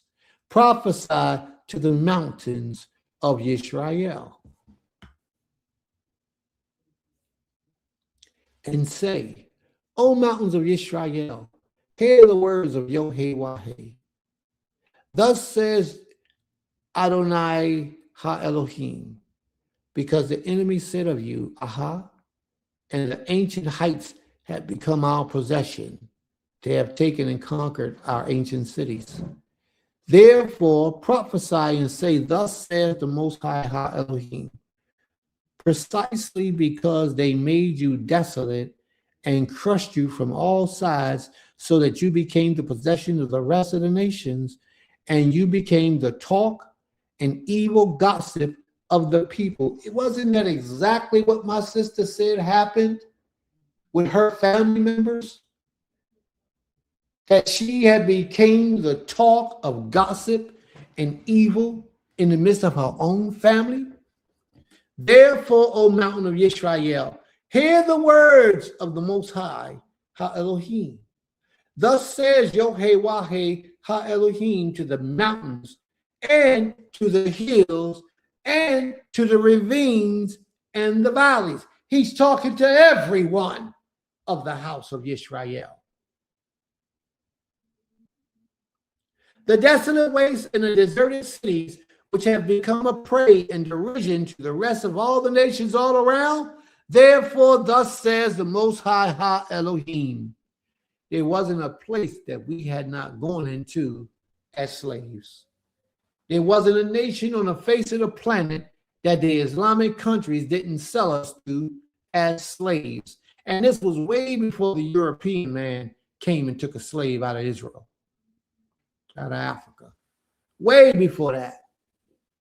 Therefore, thus saith the Almighty Power, Ha-Elohim, surely I have spoken in my hot jealousy against the rest of the nations and against Edom, all of Edom, who gave my land to themselves as a possession, with wholehearted joy and utter content, that they might make its pure pasteurized lands a prey.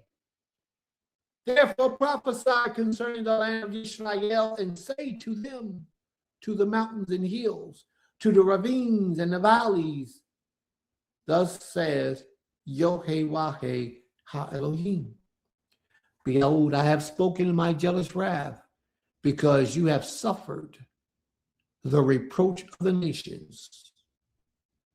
Therefore, thus says Yod-Heh Ha-Elohim, I swear that the nations that are all round about you shall themselves suffer reproach. And I think you might have been right. I think we was supposed to read 34 today, I think.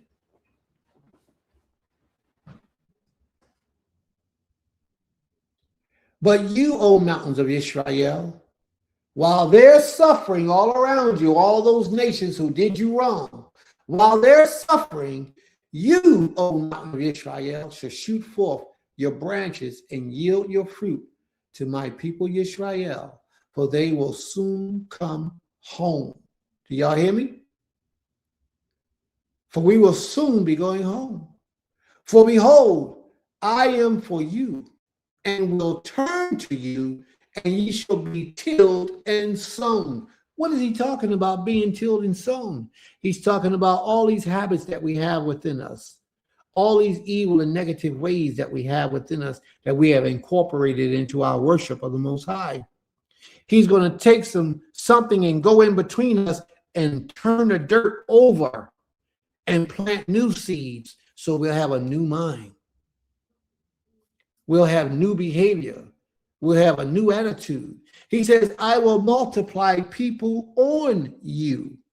The whole house of Israel, all of it, we're going to return back home to the land that the Most High promised to our forefathers.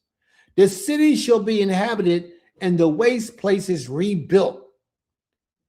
He has to first purge us in our spirit, give us a new language, give us a new mind, give us a new spirit, so that this Western concept, this Western mindset, this Western way of thinking is removed from us.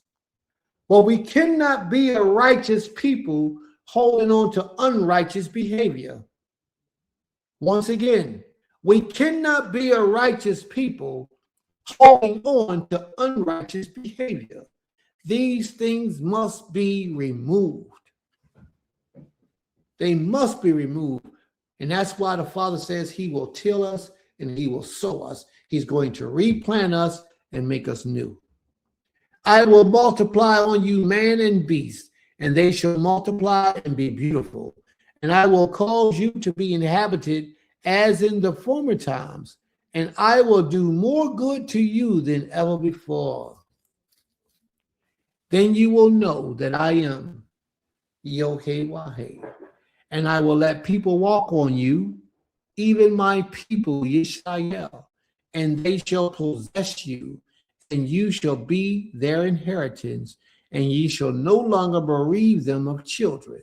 Thus says Yod-Heh-Wah-Heh, Ha-Elohim, because they say to you, you devour people, and you bereave your nations of children.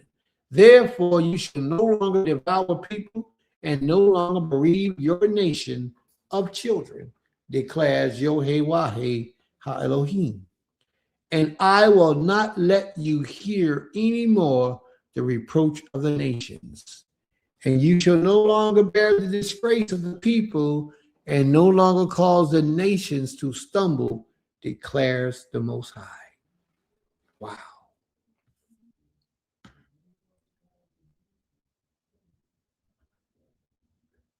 Now one might ask, why has the Creator done all this to a rebellious people, to a stiff-necked people, to a hard-headed people? We might ask that. Why is the Most High doing that? The word of the Most High came to me, son of man. When the house of Israel lived in their own land, they defiled it by their ways and their deeds. When the house of Israel lived in their own land, what did that say? When the house of Israel lived in their own land, we defiled it by our ways and our deeds. That means how we treated one another, how we acted toward each other. All these things was disrespectful to the Creator, and they haven't changed till today. We're living in our own ways, and we despise the land because of our actions and our deeds. The way we think propagated our actions and the way we responded. So if we're still those people, or we're even worse than those people, then why do we think the Most High is going to take us home into our own land with this same mindset? Still treating each other the same way we are. We have to learn to get along, family. We have to learn that the Most High requires greatness from us. He doesn't just want us to be cordial and say shalom, Shabbat, shalom, bro. How you doing? No, the Most High wants us to have that ancient, pure, ancient mind where we really love each other, where a brother would really die for his brother or sacrifice his freedom or his wealth for his brother. It's very rare that you find that in our people today. Two brothers can be committed to a crime, go out and commit a crime, and they snitch on each other. But one of them get caught, he snitches on the other brother. No, not in the ancients of days. In the ancients of days, when we gave our word, we made an oath, we lived it out. Real men, we lived it out to its fullest. That means if you and another guy got with, not that you should be committing a crime, but this is just a scenario. You should not be committing any crime. But if you and another brother went out and committed a crime and one of y'all got caught, he would do the time or get found not guilty, however it goes. But this is the most important part. Not only did he keep his mouth shut and deal with whatever came down the pipeline, but you who got away, you got a new family that you got to provide for until that brother get back on his feet. You got to make sure that his children, as he would have done, they are receiving. This is the true brotherhood. This is the Eastern concept that the Western mindset left alone. A lot of us don't know about this because we don't care to know. The European ways, oh man, you get caught, you snitch, you tell on your brother, all y'all down, and nobody's on the street to feed your family. Now, I wish that none of my people was doing crime. But if you're going to do crime, if you're going to be about that life, then be about that life for real. I'm not applauding anyone who's into that life, into that world. You do what you feel you need to do. But what I'm saying is, if you're going to be about this life as an Israelite man, Israelite woman, be about it and be totally and completely committed. Loyalty and integrity is extremely important. The nations are not going to respect us till we begin to respect ourselves. And even in our times of trouble, don't forget your respect. Because that's what helps the nation to rise. When the house of Israel lived in their own land, they defiled it by their words and their deeds.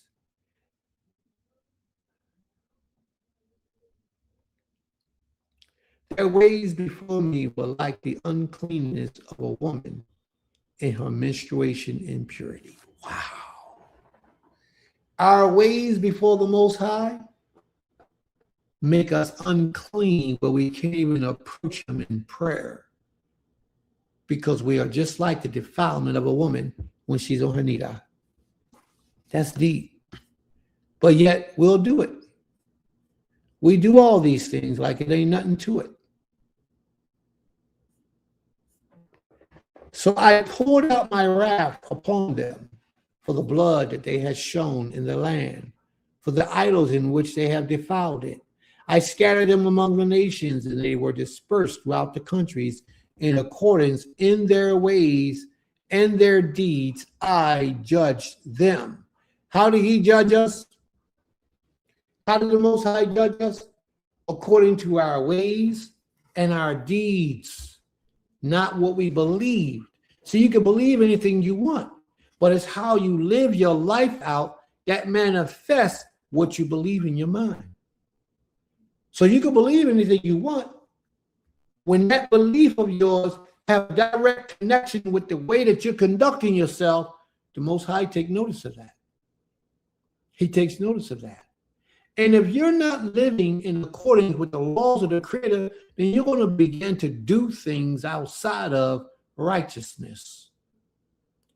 The Most High doesn't just judge you and bring down wrath or blessings because of the way you think. He does that because of the way you live your life out.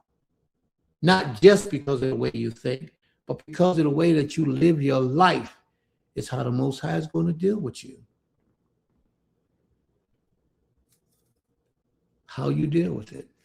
But when they came to the nations, wherever they came, they profaned my holy name. That's sad, family.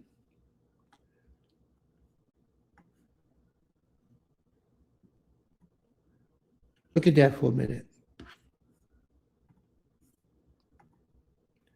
But when they came, talking about us, to the nations, wherefore they came, whenever we went into captivity, we was already being punished, and we went into captivity into all these nations that the Most High allowed us to go into and serve as slaves. In that place of captivity, we profaned the name of the Most High, even in the place of captivity, just like we're doing today. Some of your friends is Muslim. You want to be a Muslim. You were raised as a Hebrew Israelite, but you want to be a Muslim. So you go out and you start practicing Islam. And you get so good at Islam, you outdo the Muslims in their own religion. You outdo the Muslims in Islam. Now the Fatiha, man, you recite the Fatiha like ain't nothing to it. You know it all. You know all the prayers. You up for Fujr. You up for all the stuff. You doing all the prayers every time the holy days come around. You the first one to the call. You the one making Ramadan. every year, every season, Ramadan come around, you're the first one making Ramadan. You make the adhan, you call the prayers, you do all the stuff, and you do it better than the Muslims. And you know, when a black man take hold of something, he put that soul into it, put that twist to it, he enhances it. So you outdid them in Islam, and you put the Most High to shame because you're a Hebrew, and you're supposed to be worshiping him as a Hebrew. Let the Muslim nations keep their Islam, but you are supposed to be worshiping the Most High of all creation. Where you at, son? Where are you? Oh, you're a Christian. You picked up that book and you ran with Christianity. This is what my mom taught me. This is my mother's mother taught her. This is what my mother taught her. And my mother's mother, who was a slave, she learned this from her father or her mother who gave it to her. And now I'm going to practice it because here I go today and I'm going to get right with Jesus. You are putting the Most High to shame. We just read earlier, hear, O Israel, the Most High our power, the Most High is one.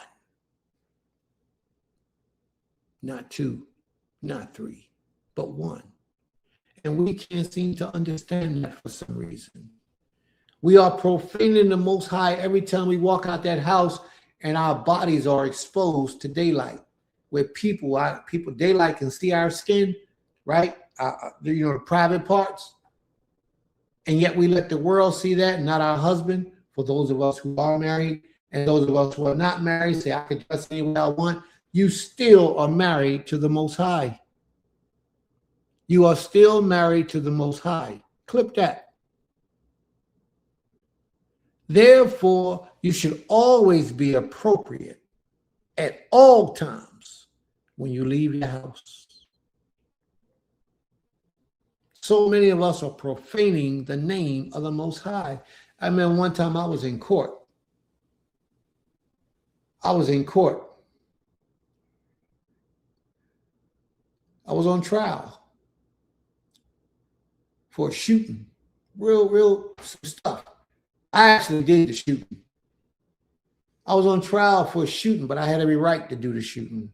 Righteously, I had the right to do the shooting.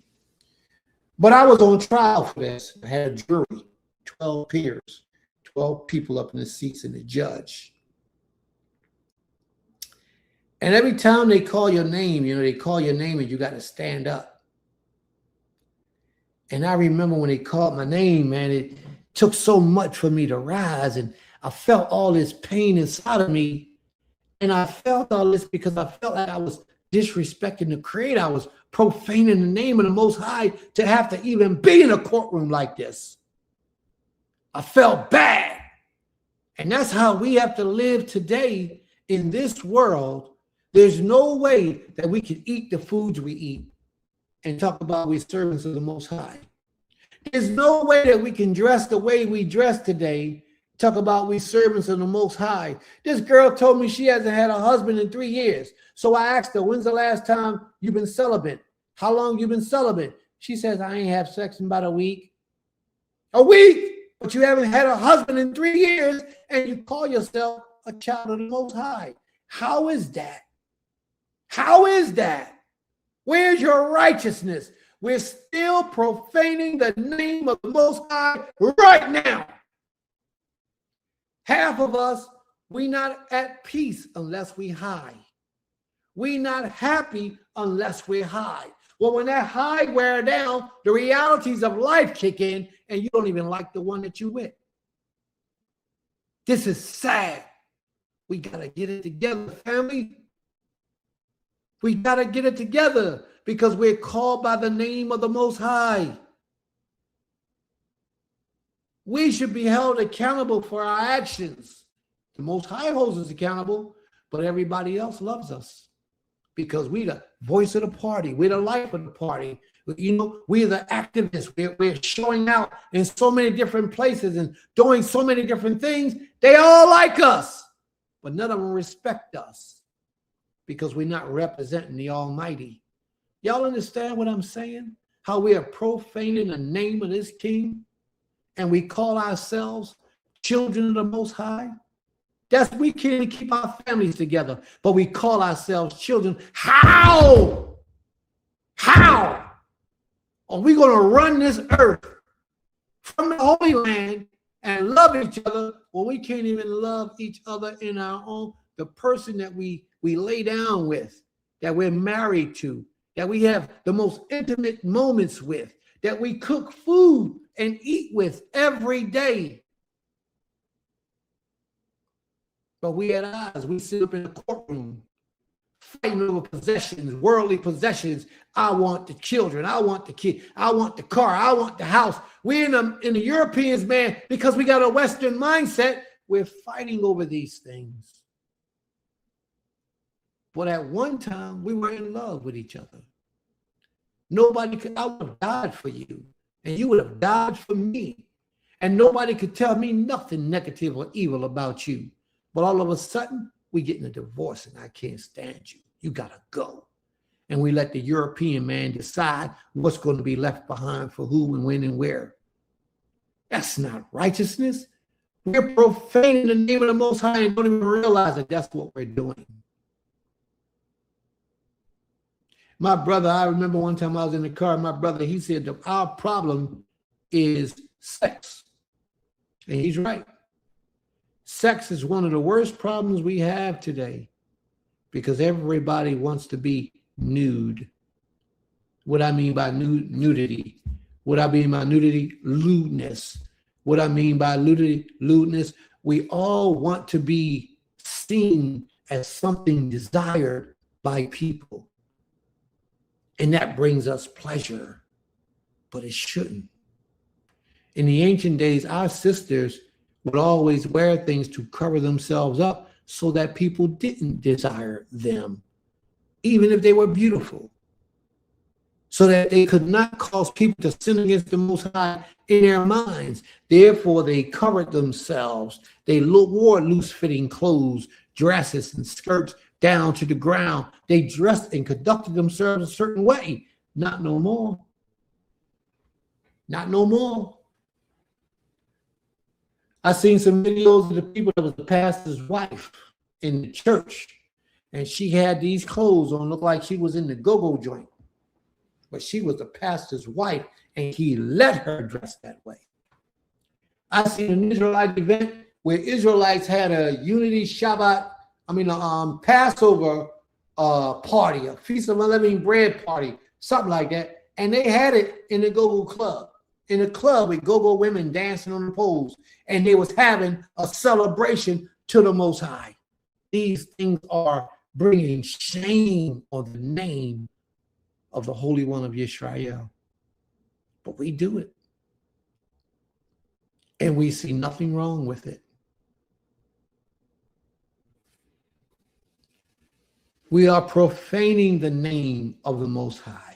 Every time we got to argue and fight with each other over things that really are irrelevant. They really don't matter.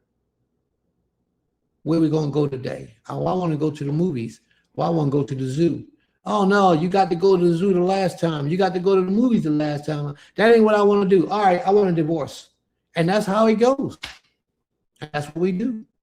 The Hebrew-Israelite relationship lasts, now, no exaggeration, I'll give it 2 years at the most. The average Hebrew-Israelite marriage or relationship lasts about 2 years, and then we're done with each other. And we might get a divorce in 3 to 4 years. After that, it's a wrap. And that people said of them, these are the people of the Most High, and yet they go out of his land. These Negroes right here that's hooping and hollering and half naked and running up and down the middle of the street in where's that place at where we go? Where we be at? New Orleans or Virginia Beach or Florida Beach. These are the children of the Most High, half dressed, smoking all that stuff, drinking all that stuff, and having all that sex. These are the children. These are the people that you want me to follow after and say that their power is the true power? Are you serious? And they did all that with fringes on. Girl had a bathing suit on, a bikini with fringes hanging off the side of her bathing suit. Unbelievable. She had on a bikini with fringes hanging off the sides of her bathing suit running down her legs. The world looks at us at disarray and say, these are the people you want me to follow? These are the children of, as they would say, the children of God? We're setting a bad example. We're profaning the name of the Most High. And that's the only reason why he's going to fight for us, to save his name. Because the world knows we belong to him. And more so today, in today's time, they know it even more, that we belong to the Most High.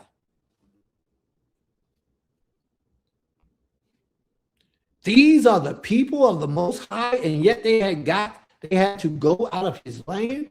They had to go out of his land because we were disrespecting him.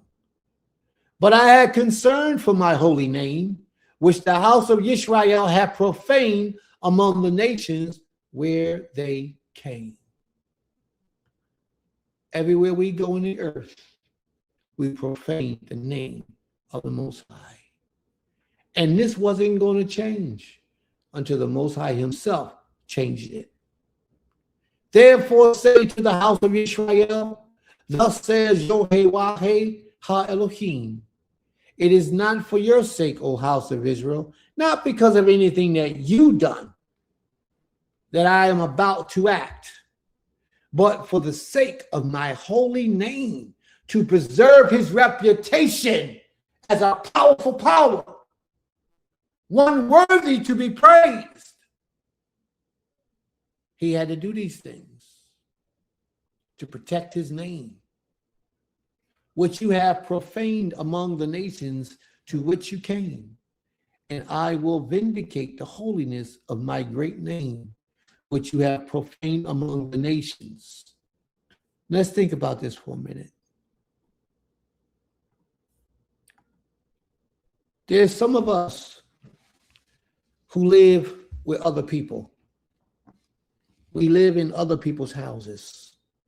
We might just temporarily be there, or we've been there for some time. But there's a lot of us who live under the care, the custody of other people. And these other people usually are not Israelites. They don't usually serve the Most High and live the way that we do, usually.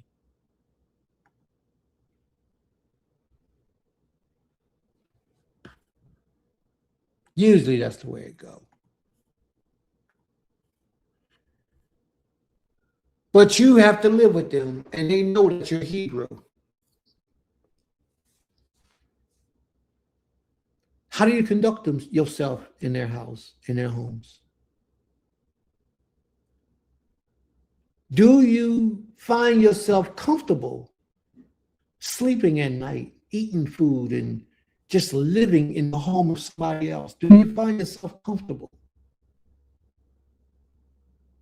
Because if you live in a house with people who are not serving the Most High, you should be very uncomfortable. You can't eat their food. You can't get any rest. You can't keep the Shabbat. It should be so many things that's bringing you discomfort if once you are mingled in the midst of a nation of people who don't serve the Creator. So why I'm bringing this up? Because if you don't feel uncomfortable in somebody else's house who don't serve the Most High, that something is wrong with how you are serving the Most High. You understand me? If you don't feel uncomfortable residing in a house with people who do not serve the Most High, then there's something wrong with the way that you serve the Most High.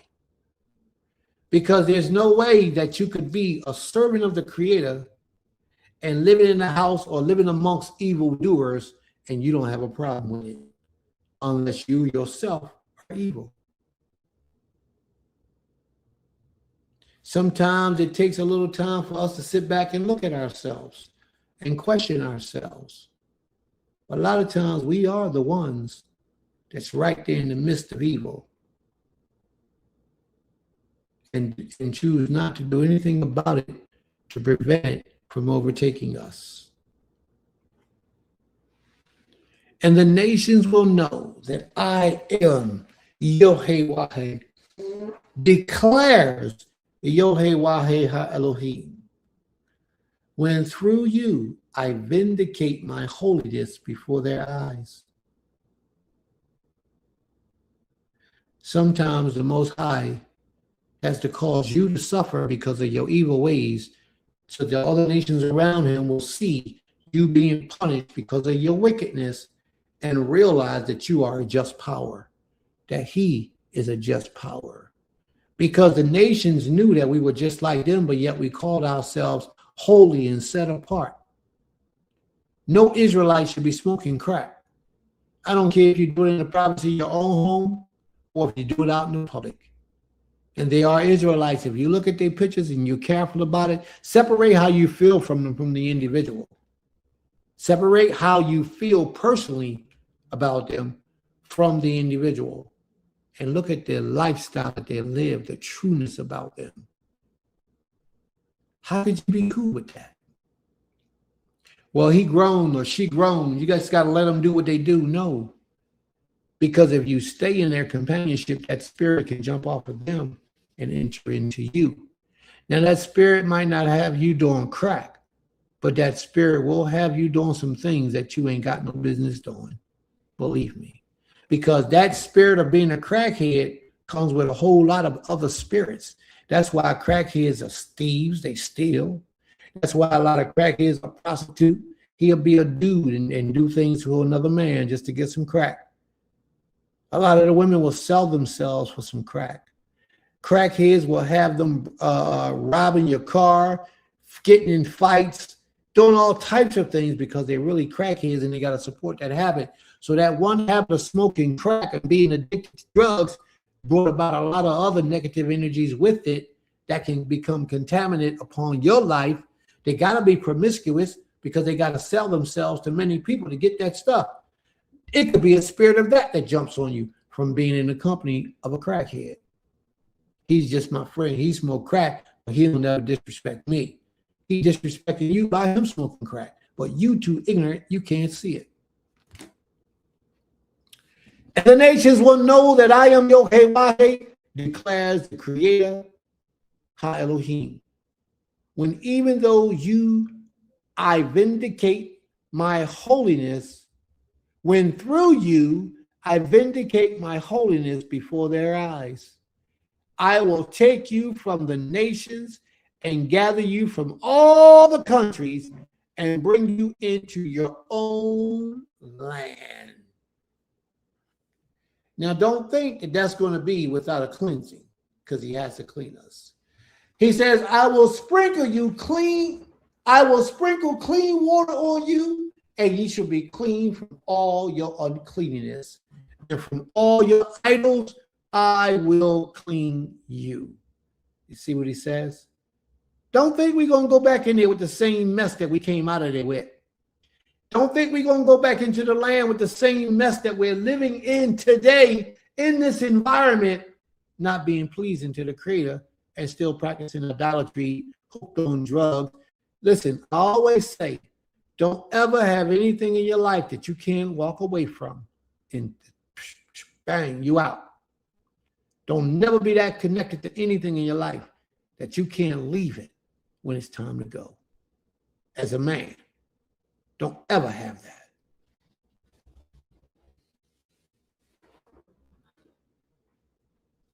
The Most High says he will cleanse us, and I will give you a new what? A new mind, because we can't go back into the land with that same mind that we had. I will give you a new spirit, because we can't go back into the land with that same spirit that we had. Our spirit has been adulterated. Our spirit has been violated. The spirit of righteousness that dwells within each and every one of us, a power-like spirit, the spirit that makes you supreme, has been adulterated, and we have become just like every other human on this planet. soulless, mindless, spiritless. That's why we can fit in and do anything that they do. We can just do it too. Because we don't have the right spirit in us like the Most High will prefer for us to have. Therefore, he has to give us a new spirit. I will put it within you, giving us a new opportunity. You're no longer going to want to go to the go-go joints and watch to pay the girls your money from your check that you worked so hard for last week. You ain't going to no more want to get no drinks of liquor, no shots of liquor. I know some brothers, profound brothers, positive brothers, but every day they got to drink. It's just little drinks, but they got to drink every day. That little drink every day is a compound. I just put up on my page, on my Facebook page, and how a drink a day, the moment you begin to drink alcohol is the moment that the gray matter and the white matter in your brain starts being destroyed and decreased. The moment. And I mean, you can take a spoonful of it and the process starts working. Well, a lot of people drink a half a glass of it every day. And some drink more, but almost none drink less. They all, when those who drink every day, they drink at least a half a glass every day.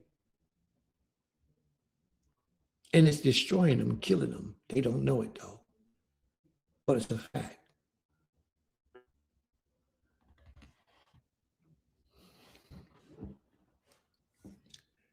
He says, I will give you a new mind and a new spirit I will put within you.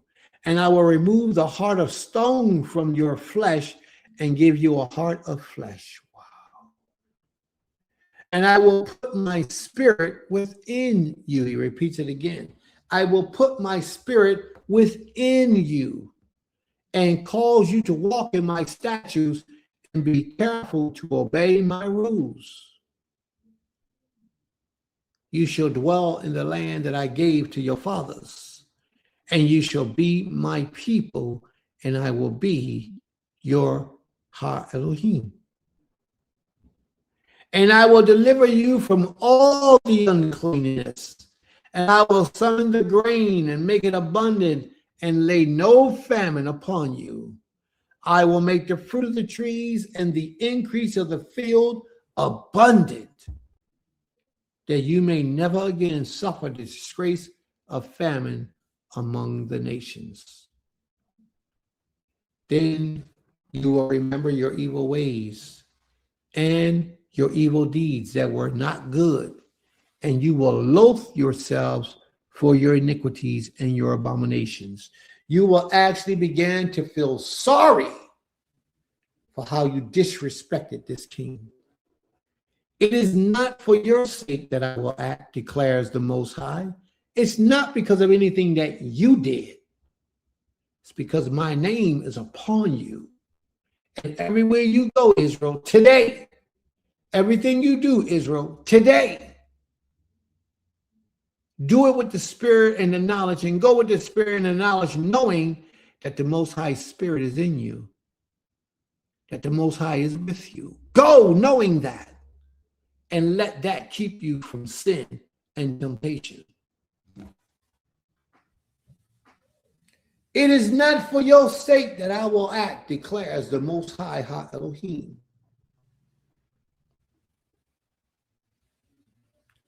Let that be known to you. He says, be ashamed and confounded for your ways, O house of Israel. Be ashamed and confounded because of your ways, O house of Israel. When the house of Israel lived in their own land,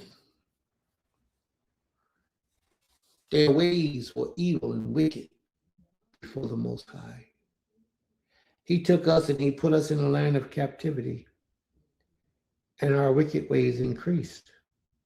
Therefore, after 2,500 years,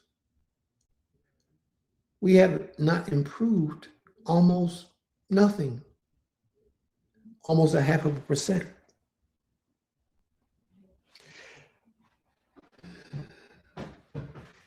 Thus says Yahweh Ha Elohim, On the day that I cleanse you from all your iniquities, I will cause the cities to be inhabited, and the waste places shall be rebuilt, and the land that was desolate shall be tilled. Instead of being the desolation that it was in the sight of all who pass by, and they will say, this land was so desolate, has become like the Garden of Eden, and the waste and desolates and ruined cities are now fortified and inhabited. And the nations that are left all around you shall know that I am Yahweh. I have rebuilt the ruined places and replanted that which was desolate. I am Yahweh. I have spoken, and I will do it. And you will never find a powerful statement like that anywhere in the New Testament or the Quran. I am the Most High, and I have spoken, and I will do it. You won't find that because it ain't there. Thus says Yahweh Adonai. This also I will let the house of Israel ask me to do for them, to increase their people like a flock, like the flock for sacrifices, like the flock at Jerusalem during her appointed feasts. So shall the waste cities be filled with flocks of people. Then they will know that I am Yahweh. May the Most High be praised. Shabbat Shalom, everyone. Shabbat Shalom. Are there any questions or comments, family? Are there any questions or comments? Anyone? Any questions or comments?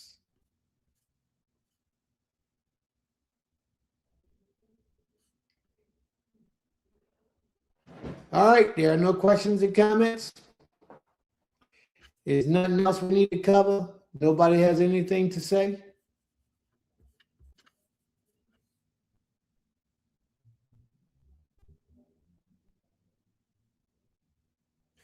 All right. Brother says one of his laws got overlooked.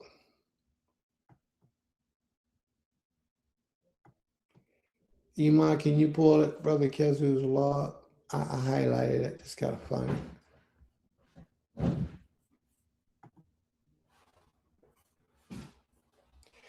Deuteronomy 4:29.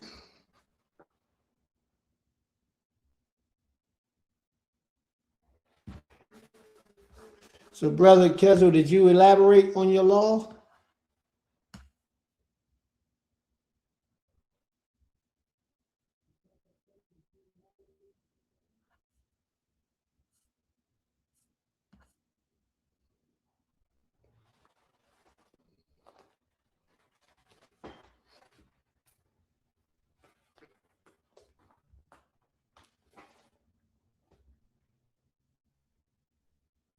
This was not the correct law. Okay, what's the correct law, brother? It's a different one? When I read the laws, I read both of them that he put up, but one of them, yeah, I read that one, Leviticus 19:29, but it didn't have a complete explanation. And that's what we left off on. He says Leviticus 19:29. And I read it. Yeah, I got you. Bro, what she's saying is you put the law up. And I read the explanation that was there, but it wasn't complete. And so I was waiting for the rest of it.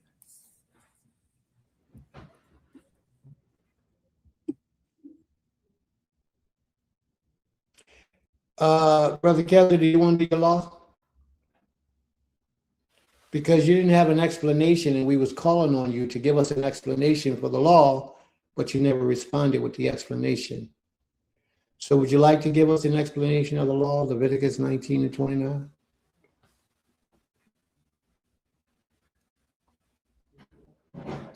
Are there any questions or comments, family? And if you're just joining us, please go back and watch the lesson from the beginning because we made some very important announcements early in the conversation. We're now starting in our readings today. Brother Kazu, did you want to give us the explanation of your scripture?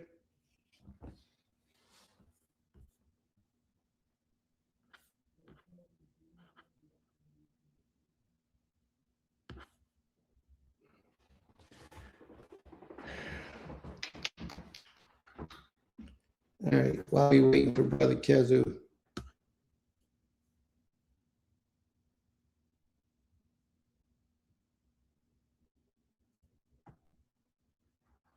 It's very good, Brother Ryan. Sometimes we have to remind ourselves it's an honor to be in the service of the Most High. May the Most High be praised. Total Rabbah. I was saying we need to safeguard our daughters because we live in a land that's bent on sex. And I remember that. May the Most High be praised. All right. Mr. Otter, are you present? I don't think so. All right. We're going to close out with prayer. Is there anyone within us in the family that wants to close us out with a prayer today?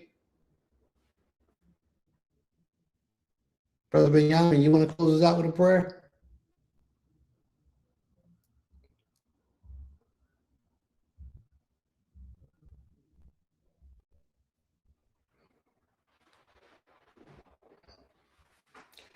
Does anyone want to close us out with a prayer today? No, Toda. Wish I could. Yeah. All right. I guess I got to do it.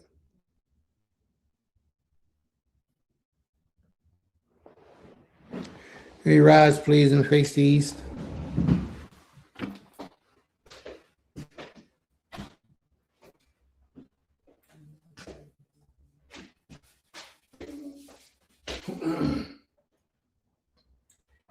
Most High, great King, Master of all creation, we come unto you at this time. I'll be asking for permission to approach unto your throne.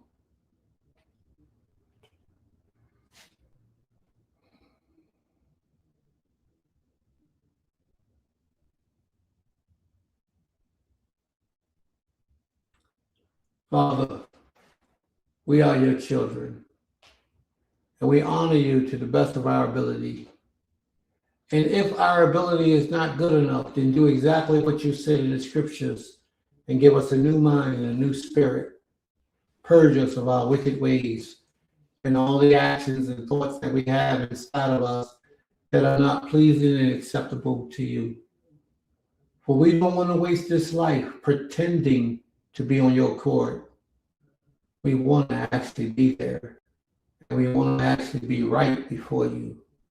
So please, Almighty One, send down your blessings from heavens and do exactly as you have commanded.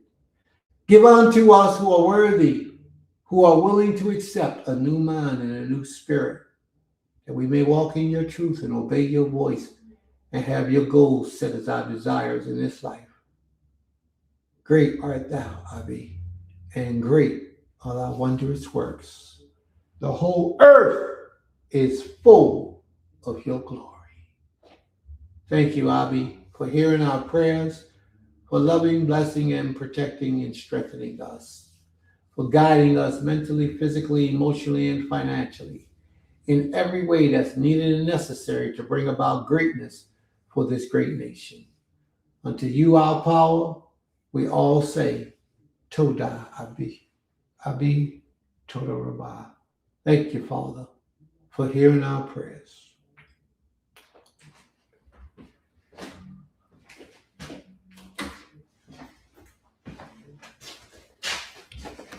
All right, family. Iman, did you have any announcements? No. Oh.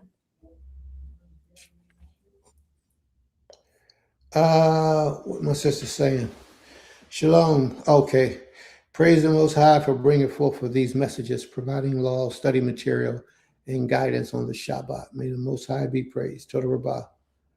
And the only was to combat that is to teach them in a way that they should move. They are precious and priceless unless the brother comes with a dowry. Oh, he must be on a late recall. Okay.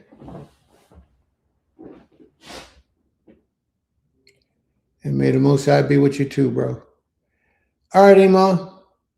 Oh, make the announcement about the school. What we got coming up? Okay. Shabbat shalom, everybody. We do have the end of our, regular classes are over for school. We ended school regular classes on May 22nd. However, our first annual Creator Willing, if it be His will, graduation will be June 14th. That is our first graduation of our school. We have 3 graduates, 3 young men graduating. So honored and so just pleased to see them going to the next levels of their life. And we will also be having our Princess and Princesses Ball immediately following the graduation. Well, a couple of hours after, but after. And then the next 2 days, the 15th and 16th, will be our Aviation Days. It's a free program we do for our students and students in the community that we live in, the county that we live in, the city. So that's it. And if you need more information about that, you are definitely welcome to inbox myself or Maish. Are you saying something, Imam? Yeah, I said a whole lot to get more information. Shalom. Shalom. Can anybody hear me? You're frozen, Abba. I'm not frozen. But yes, if you need information, you may inbox myself or Maish. Zehu, Toda Rabbah. All right. May the Most High be praised.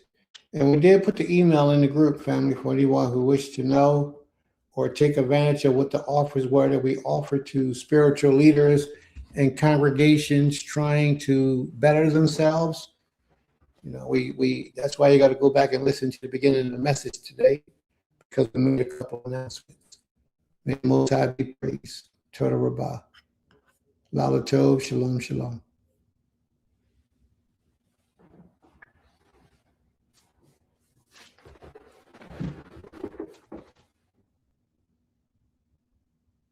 Beulah land at Temple Kefar Yim.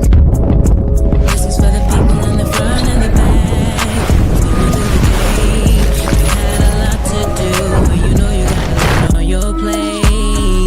We are Beulah land at Temple Kefar Yim, a community, a school, a family of faith working to build something greater together. Our mission is simple but powerful: to restore, to teach, and to grow. Here at Beulah land, we bring together the vision of Temple Kefar Yim with hands-on action. Stop it, you got it, yeah, you got it. Through our Goshen Hebrew Academy, we teach our children the Hebrew language, history, and principles that ground us in our faith. We celebrate Shabbat services and holy days with joy, keeping our culture and traditions alive for generations to come. Our work also reaches beyond the classroom. We focus on community growth, agriculture, training, and safety, building a place where families can learn, worship, and thrive. The name Beulah land comes from scripture, representing covenant, renewal, and a people restored to their land and purpose. That is exactly what we are doing here, restoring faith, culture, and community life. But we can't do it alone. If our mission speaks to your heart, we invite you to support us. You can give through Cash App or PayPal at Build Yisrael, or learn more at www.GoshenHebrewAcademyTempleKefaryim.org. Feel free to contact us at BeulahLand@TempleKefaryim@gmail.com. You can also subscribe to our YouTube channel and even become a member to stay connected and help spread our message of faith and restoration.